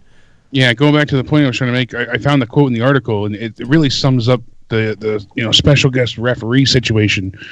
IGN said, granted, playing the game of teasers is not easy. If the teaser fails to excite, it'll go unnoticed. But if it promises too much, then it'll disappoint. Right. And that's exactly it. They've been hyping up this special guest ref for 2 weeks now. They made a big deal out of it, obviously, the first week when he said he gets the referee. And then that was the main focus pretty much of all of Raw last week, building up this past Monday. Mm-hmm. So when you get here, people just allowed their speculation to run wild. As we said, Bray Wyatt and, all these other names. It didn't even make sense. Stone Cold Steve Austin, Edge. Edge is going to come out of retirement to be the ref. People had these crazy ideas, and it didn't matter if it didn't make sense because they made such a hubbub about it. That Diablo 4 last year at BlizzCon. That's what this is. That's what it is. Same thing. They said Diablo's, something Diablo's coming. Well, what else is there? Diablo 4. And they invite people that cover Diablo. Well, not only that, not only that, Jake, they invited the biggest streamers, but also Brandy, and I know that a lot of you don't know what the fuck I'm talking about. The content manager of Diablo was like, you're not going to want to miss this. Yeah, this is huge. And it was like, oh, shit, Diablo 4, here we go. And then we get... people that strictly cover, the next iteration of the game in the series only. Yeah, we're invited. So it's easy to make that assumption of, okay, it's the next iteration. It's the next title. And then you don't have phones? Yeah, you guys don't have phones. And then you guys don't like mobile games? So you get a bunch of PC nerds who want to play a PC click game Diablo from goddamn the 90s. And it's still one of the biggest franchise, biggest selling games ever. And... they announce a mobile app. And then you get people saying, like, is this an April Fool's joke? Is this a joke? And then they're like, nope, it's a game for your phone. Oh. Like, and it's like, dude, okay. Another example of how the entertainment business is completely out of fucking touch with audiences. And then they call you toxic. Then they call you toxic fans or horrible fans or just nasty. And I agree that there is a little bit of that. There's a little bit of like, give me, and if I don't get social media, I'm gonna go crazy. But the bottom line is you are out of touch, and you did set up a Diablo 4 and then didn't deliver. And we'll see if BlizzCon delivers this year, but it's similar to that with WWE. But WWE has done this with the Money in the Bank contract for weeks on end. Brock's going to cash in. But they've also, Jake, Friday. We heard Friday. The gobbledygooker. Yeah, dude, I mean, seriously, like the higher power. Like, I mean, this is Vince. Vince has done this since day one, doing the whole like the most amazing thing's going to be unveiled. Oh, it's a fucking gobbledygooker, or like there's who's the higher power going to be? It's me. Like, this has been going on for a long time. So there is a difference that people are... I think people are sick of having their time wasted. and they're sick of these certain stories. And I think that we need to realize that right now, fans are not enjoying being trolled or being called shitheads or all these things, and especially the trolling. I don't know what it is. It used to be fun to prank. It's like a prank, Jake, right? It's like you used to prank people, and that's funny. But it's almost like right now the fans are at the point where it's not funny anymore. It's like when you prank someone and it's funny, but then you keep pranking them and then it's not funny anymore, and they're like at the point where I want to fucking punch you in the face. Yeah, they become irate.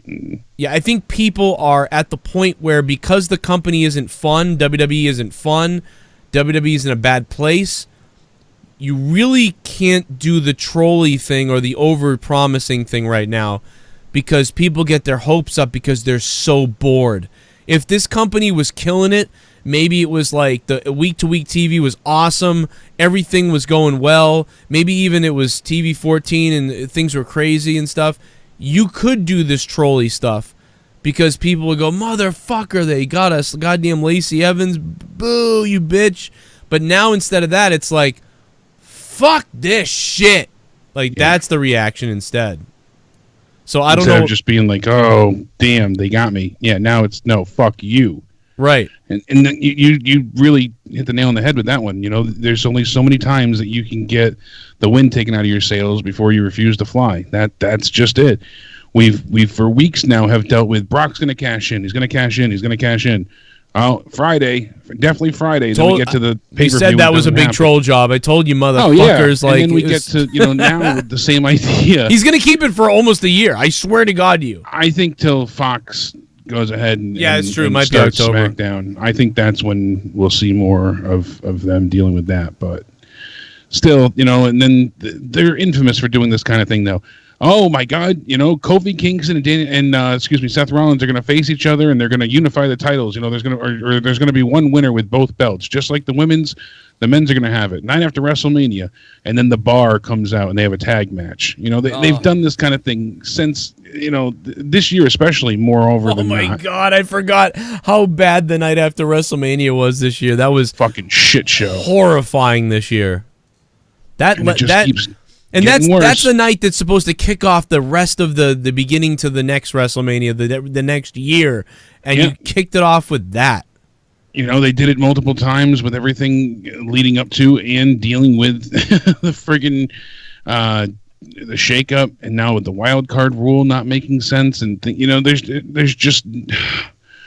there's no defined lines anymore, so people don't know who's on what show and what's coming, what's going, what's happening, and it's ridiculous. That's all there is to it. There needs to be better organization and better defined rules, and they're trying to overhype and overpromise, and they underdeliver time and time again.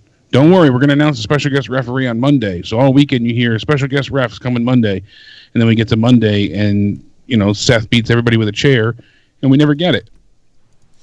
Yeah, I understand what they're trying to do. But then when you get to these moments where it ends up being Lacey Evans, the crowd's not excited because they already saw her tonight. Maybe if she didn't have a match, they would have popped a little bit, because, but you already saw her for a good amount of time. Sometimes people get that way when you see superstars come out multiple times in one night. You don't have the obvious same endorsement when you've already seen them come out once. So I think that also kind of hindered things as well. Yeah, I think that was a big part of it. And overall, I'm actually probably going to watch the show again tonight because I missed 30 minutes of it while being sleepy, and I got to watch. Some of it was fun a little bit. It was, like we said, a 5.5, 6 out of 10. Yeah, I'm definitely happy I watched it. I had forgot. I'm still airheaded, long day, but I was like, all right, the pre-show starts at 7. So as soon as I turned the TV on, it was 7:05, and they were just about to start the women's match for the opening match. And I'm like, oh, shit. So in between the other matches, I went ahead and I watched the kickoff match. And I was like, all right, that's good. So I kind of multitasked. What else did I miss? Do you know what I missed on the kickoff? Because all I saw was the Cruiserweight match. So was there another one? That was it. That was all I had seen. Oh, okay. All right, cool. Was the Cruiserweight match. The Tony, I don't think there was another match. But no, unless they filmed anything like dark match wise. But I just all I had seen when I skimmed back through it to watch it was the. I saw Mustafa Ali's. Oh, how about his package. promo? That was really good. That was kind of a cool promo. He's kind of a fucking weirdo about his own Superman stuff, but it was kind of cool. It was pretty cool. He'll be the light for everybody, and he genuinely wants to help. And then I saw Gulak, Mr. PowerPoint presentation. Go ahead and yeah, he won the match. That match was good. That match was so good. Very happy about that. And that was here comes Kane. Match on the pre-show, so. He's coming. My name is Kane, and I'm donating.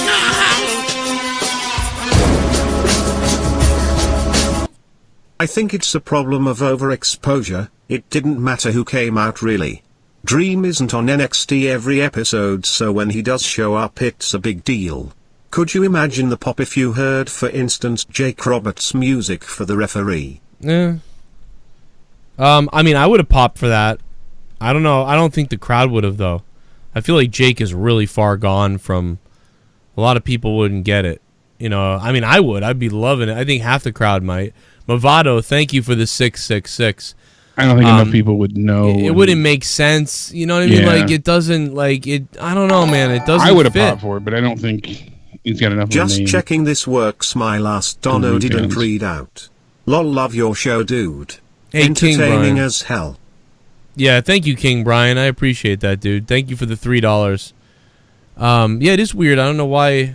Well, I think anything under $3 on Streamlabs doesn't play, so I'll try to figure out where your other one. Would you donate $1? Probably? It might have been paused too, and he didn't know. Sometimes, maybe. Yeah, but or this is out of order. Yeah, that could be it too. Yeah, but anything. Oh yeah, there it is. Yeah, I haven't found it yet. I don't know. I'll look for it though. But I appreciate that, King Brian. Thanks, dude. Yeah, having a pretty good night. And shout out to Tommy's boyfriend, who now takes the top donation spot at the $36. Tommy's boyfriend. So it doesn't get any better than Tommy's boyfriend, man. That's right. Nappy-headed monkey. Oh, Jesus. Name Beck's finishing move stretch marks. Beck's finishing move stretch marks. Who has stretch marks? Becky Lynch? She doesn't look like she has stretch marks to me. Becky Lynch is looks like she's in good shape to me. I mean, she might have some stretch marks after Seth Rollins' uninjured privates deliver the package, if you know what I mean. So I think he's referring to Lynch, but hey. I'm just going with that. That's right. I'm going with it. He's referring the to red-headed Lynch. last kicker. I love Jake Roberts. I mean, I'd freak out for that, but I'd also be like, Jake Roberts, what the fuck? But okay, cool. Never trust a snake. Yeah. I can't even get down on my knees to count a 3. I told Vince, fuck, I can't do it. I did DDP yoga. Great show, Joe. Keep doing what you're doing. Oh, Christopher Lachlan, thank you very much. Or Lachlan, thank you very much for the $2. Canadian, baby. Hell yeah. A lot of Canadian friends up there in Saskatchewan, Winnipeg, Ontario, Ottawa, Vancouver, and all across the world in Winnipeg and Manitoba, Calgary and Calgary, Alberta. We love you. In Canada. Oh, Canada. Sorry. But we do love you. And I love hockey, so we love you, of course. Why did the Bruins have to lose? Ah! Sorry. Just want to let the rest of these donations play so we can air them out. And I will... yeah, I don't know if there's any other news coming out of tonight, really. Tozawa was wearing Spider-Man shit. Speaking of Spider-Man. Yeah. Party. JP Baker sold Heather's snatch for a ruck. Oh, my God. What the fuck?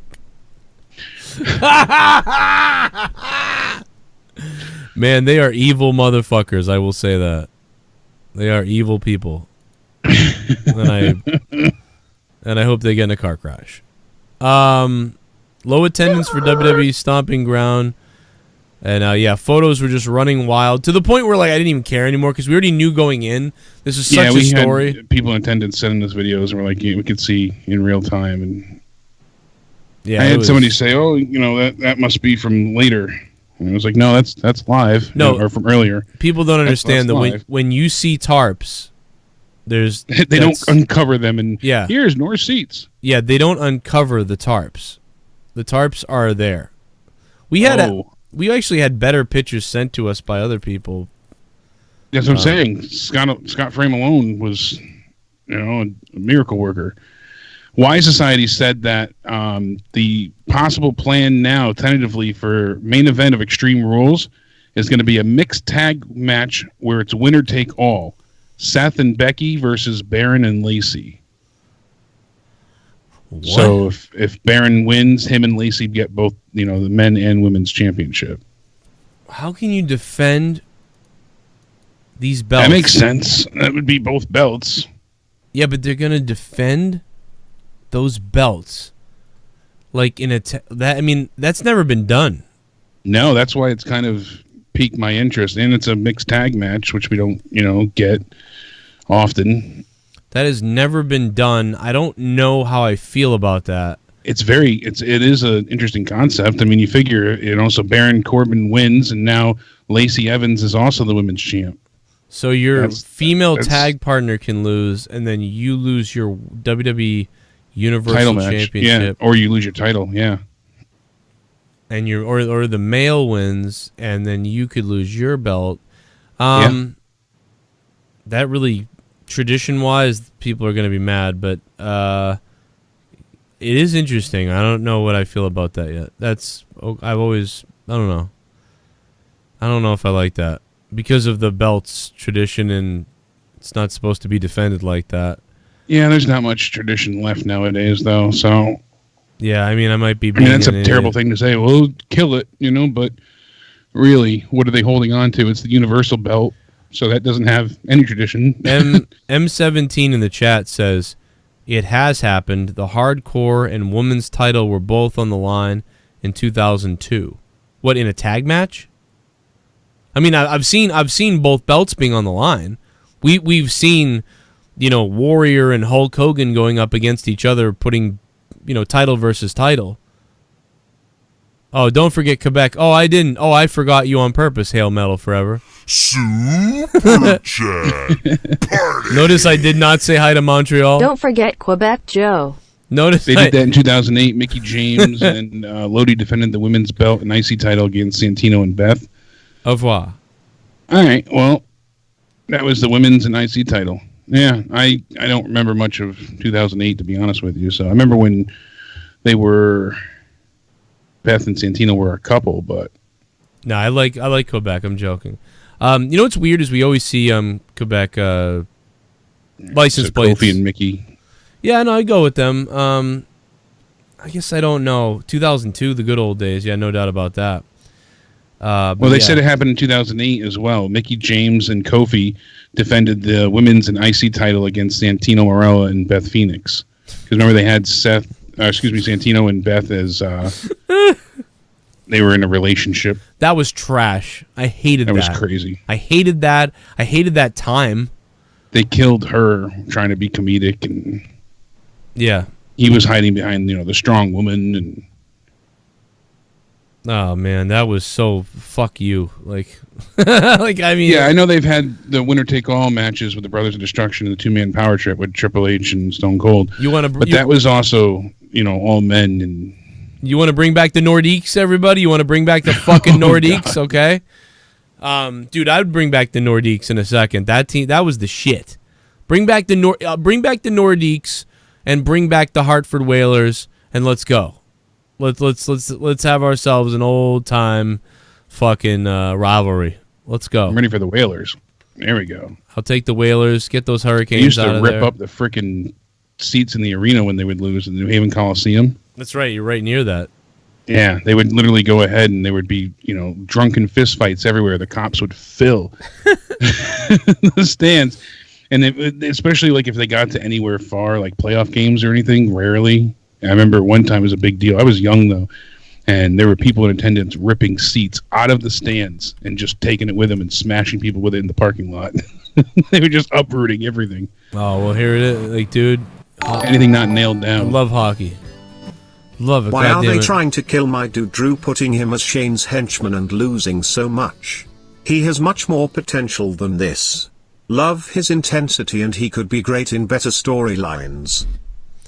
Yeah, it's unfortunate. I mean, King Brian, thank you, man. And dude, Drew was great Monday night. When he was like going out to his 3MB member, Heath Slater, I need money for my kids and I need some extra money or I need a raise or whatever. And then he goes to hand him money and he drops it. He punches him in the fucking face. Dude, that was great. That was so good. That was like one of the best things that happened on Raw. And I don't know, man. It just he loses to Roman. That just sucks.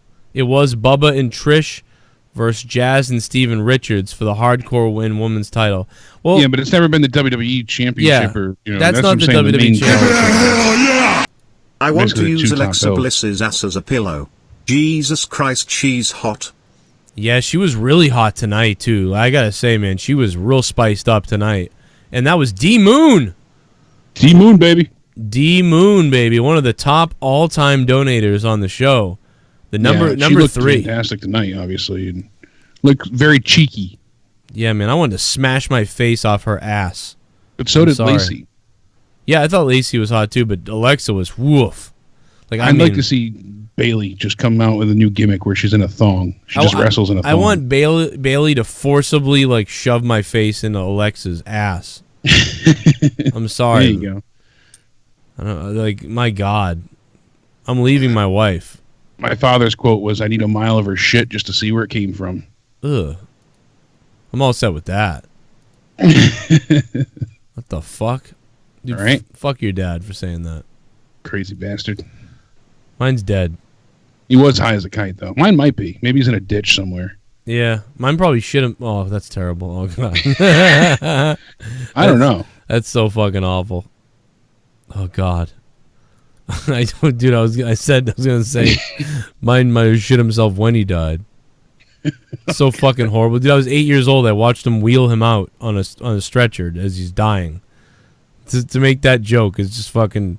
Hey, there are no fucked levels. up. I mean, there you go. I shouldn't have saved mine's life. For anybody that's ever like, you offended me, like, oh yeah, did you hear what I said about my dad? Did you hear what I said? Yeah. Yeah, go fuck yourself.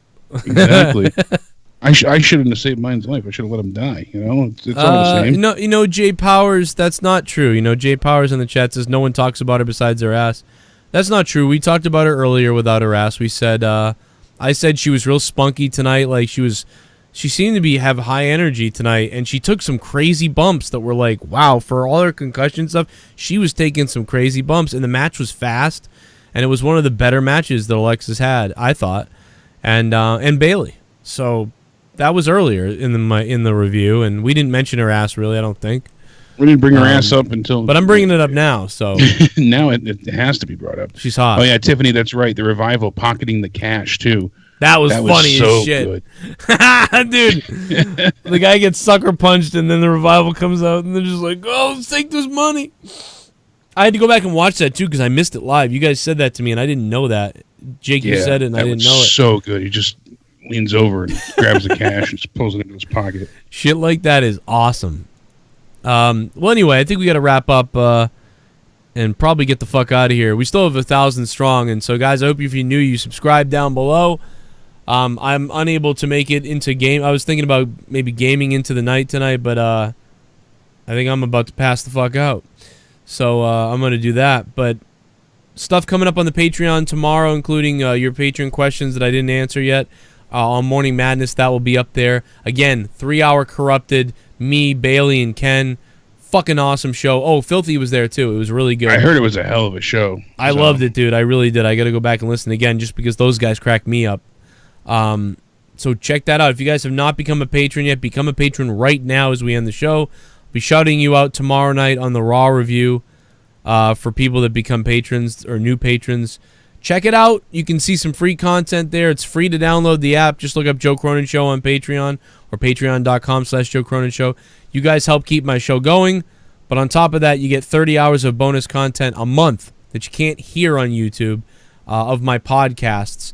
And if you're a Diablo 3 fan, today on my other YouTube channel, which I have multiple YouTube channels, I have a Twitch, all that shit, I uploaded a podcast about Diablo, and I'm going to be doing more of them.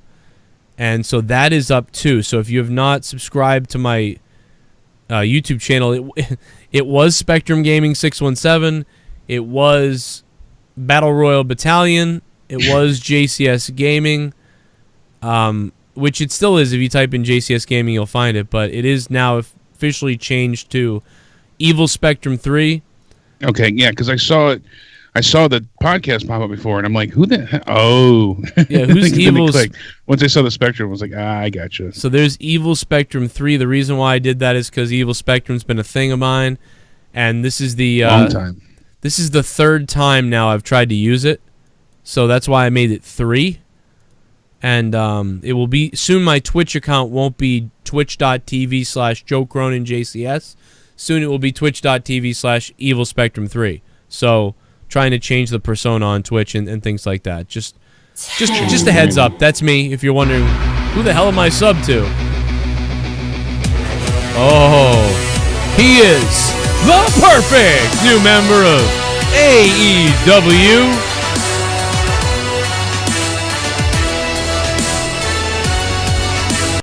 Baron Corbin can go fuck himself. Lacey Evans can go fuck herself. The show gets a 7 out of 10. Damn, that's not bad. Luis Antonio Alejandro. Thank you very much, Alejandro, for that $10. I love you, man. Sorry, that was weird. That was creepy, actually. I'm sorry. Thank you, my friend. And yeah, I agree, man. I give it a lower score. I give it about a 5.5. I could see a 6. And Jake's giving it a 6. Yeah, that's what I'm giving it. Tomorrow, Raw will be interesting. We got to see if Shane's healthy or if he is actually injured. What do you guys give it in the chat? Drop it in the chat real quick, too. Let us know. Out of 10, what do you give it? Let me see that in the chat. Wait a minute. We also got AJ Styles. Is he injured? Do we know, Shane? We don't know for sure yet. They're just saying. I mean, Scott said that he was limping when he walked away. So, and you could see he landed hard on his hip. Ugh. I mean, that definitely is a known fact. Shane McMahon has a hip flexor. Now has a dislocated hip. That'd be awful. Yeah, well, that would be awful. But we got to see right now. Tentatively, the match is him and Drew versus Roman tomorrow.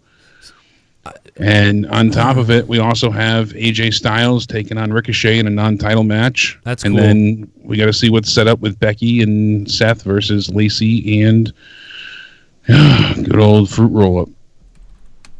Everybody, anybody want to leave a like? Please leave a like on the video. Let's see if we can get up to 300 likes. 300 likes. If you do that, somewhere Arnold Schwarzenegger will get an erection if you give this show 300 likes. So just so you guys know. M17 gave it a 4.5. Sharky Marky a 2. Johnny Gabriel Blaze Torres a 4. Johnny Blaze gave it a 5 like 5,000 times. The Ryan gave it a 3. One Love, One Dream a 7. Mike Pass 5. TSS 2, who has an awesome channel you guys should check out. Yeah, go sub hilarious TSS. content, a lot of meme stuff. 5 out of 10. So a majority of 5s I see here. ADTR gave it a 4.5. Brian Austin 5 or 6 out of 10. Barracoda's low with the 4.5. Oh, Barracoda, I'm sorry I didn't get you on the show tonight too, dude. I saw you called, and I'm sorry we missed a lot of calls. I'm fucking so sorry. Tomorrow during the day I might do a Q&A where you guys can call, talk about wrestling, talk about life, whatever. Get you on then, or on the Raw review. So we'll try again tomorrow. So just write down your question or your comment or whatever if you really wanted to say something that you just couldn't get to me tonight. So there you go. Jeffrey left a dislike. Thank you, Jeffrey. That's okay. Dislikes actually help me, so appreciate that. Super chat party. You can leave a dislike too. It helps. JCS Army fo life. Hail metal forever, baby. Sorry, but thank you. Appreciate the super chat party. Appreciate that. Yeah, you can leave a. We'll get. I'd like to see 50 dislikes and 300 likes. That didn't even numbers. I like even numbers, baby. JCS is better out of 10 from Treehouse Party. Appreciate that, guys. You guys are fucking insane. Just blow the chat up. Just blow it up. What's up, Isaiah? I didn't even watch. It was too predictable. Blow on my poop pipe 69. Dude, blow on my poop pipe 69. That may not last for long with YouTube's new stupid things. They're taking out so many channels. That's a great name. What a fucking great name. Holy shit! It's not over yet! Alejandro!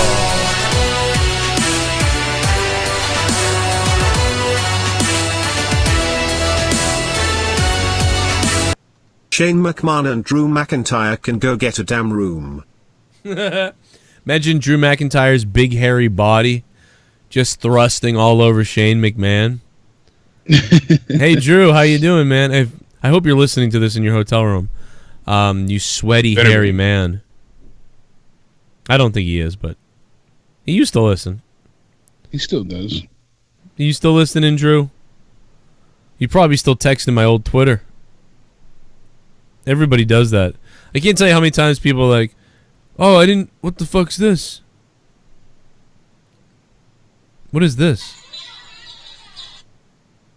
I don't know. Freddie Mitchell sent me a video, and I gotta trying to watch it, see what the hell it is. But anyway, that's it. We gotta get the hell out of here. Shout out to thank you very much, my friend, for the $10 again, dropping $20, and shout out to Tommy's boyfriend, who became the top donator of the show tonight, who wins the official title of Sexy Pants for the Tommy's boyfriend $36 donation. You'll Need Lube, Do Not Date, Masturbate song donation. And Lacey Evans was the special referee. And once again, please check out my Patreon, guys. If you want to help me keep doing what I do here and you want to support my show, since Google ads don't really anymore. But also, if you want to get a whole bunch of bonus shit that you can't hear on YouTube, go to Patreon or download the app on your phone. You can save on your data plan by downloading my podcast there and all kinds of stuff that you don't get anywhere else. Check it out. And if you like comedy, you're really going to like it. And if you like my EWP podcast, Elite Wrestling Podcast, with featuring a lot of AEW talk, that's going to be full blast on Patreon as well. So thank you.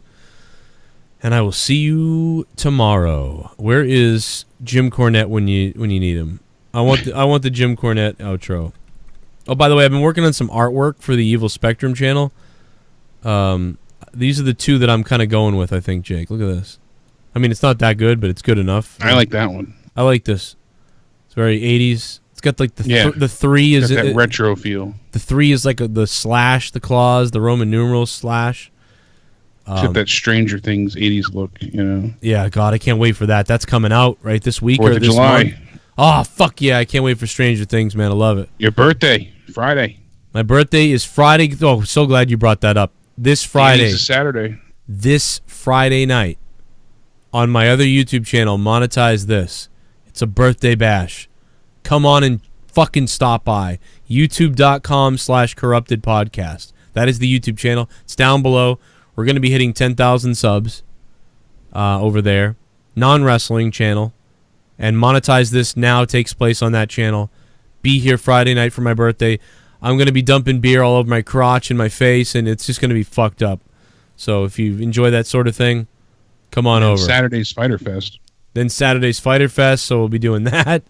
I mean, dude, I love that there's more wrestling to cover, and not just New Japan and ROH, but like the AEW stuff, man. I'm so happy with that. And that being said, I am done, and goodbye. Jake DeMarco at Countdown Ended on Twitter if you guys want to get him. He should have his Twitter up by the end of the week, at Countdown Ended. And if you want to get me, it's at Corrupted Pod. And if you really need to reach me, like you're mad about Patreon or you're mad about some shit or something needs to be done or you got to tell me something, you really got to get something to me for whatever reason, message me on Patreon, but also email me if you'd like. JoeCroninShow@yahoo.com. I don't get a lot of emails. So I 100% of the email, I will read it. Patreon, pretty much, I will respond within 24 hours. So those are the best places. Anyway, that's it. Now I'm done. Bye. Joe, if you're listening, you stupid fuck. Yes. He looks like one of those guys that from Long Island that wants to be a white rapper, but he's 30-something years old, lives in his parents' basement with the droopy cap and the whatever, but he thinks he's Howard Stern, and he's got a cool way of talking in the microphone, and he's a shock jock or whatever, and somehow or another he accumulates followers on Twitter. Is fucking pathetic. So please, nobody listen to anything involving a guy named Joe Cronin, because it's just so fucking sad.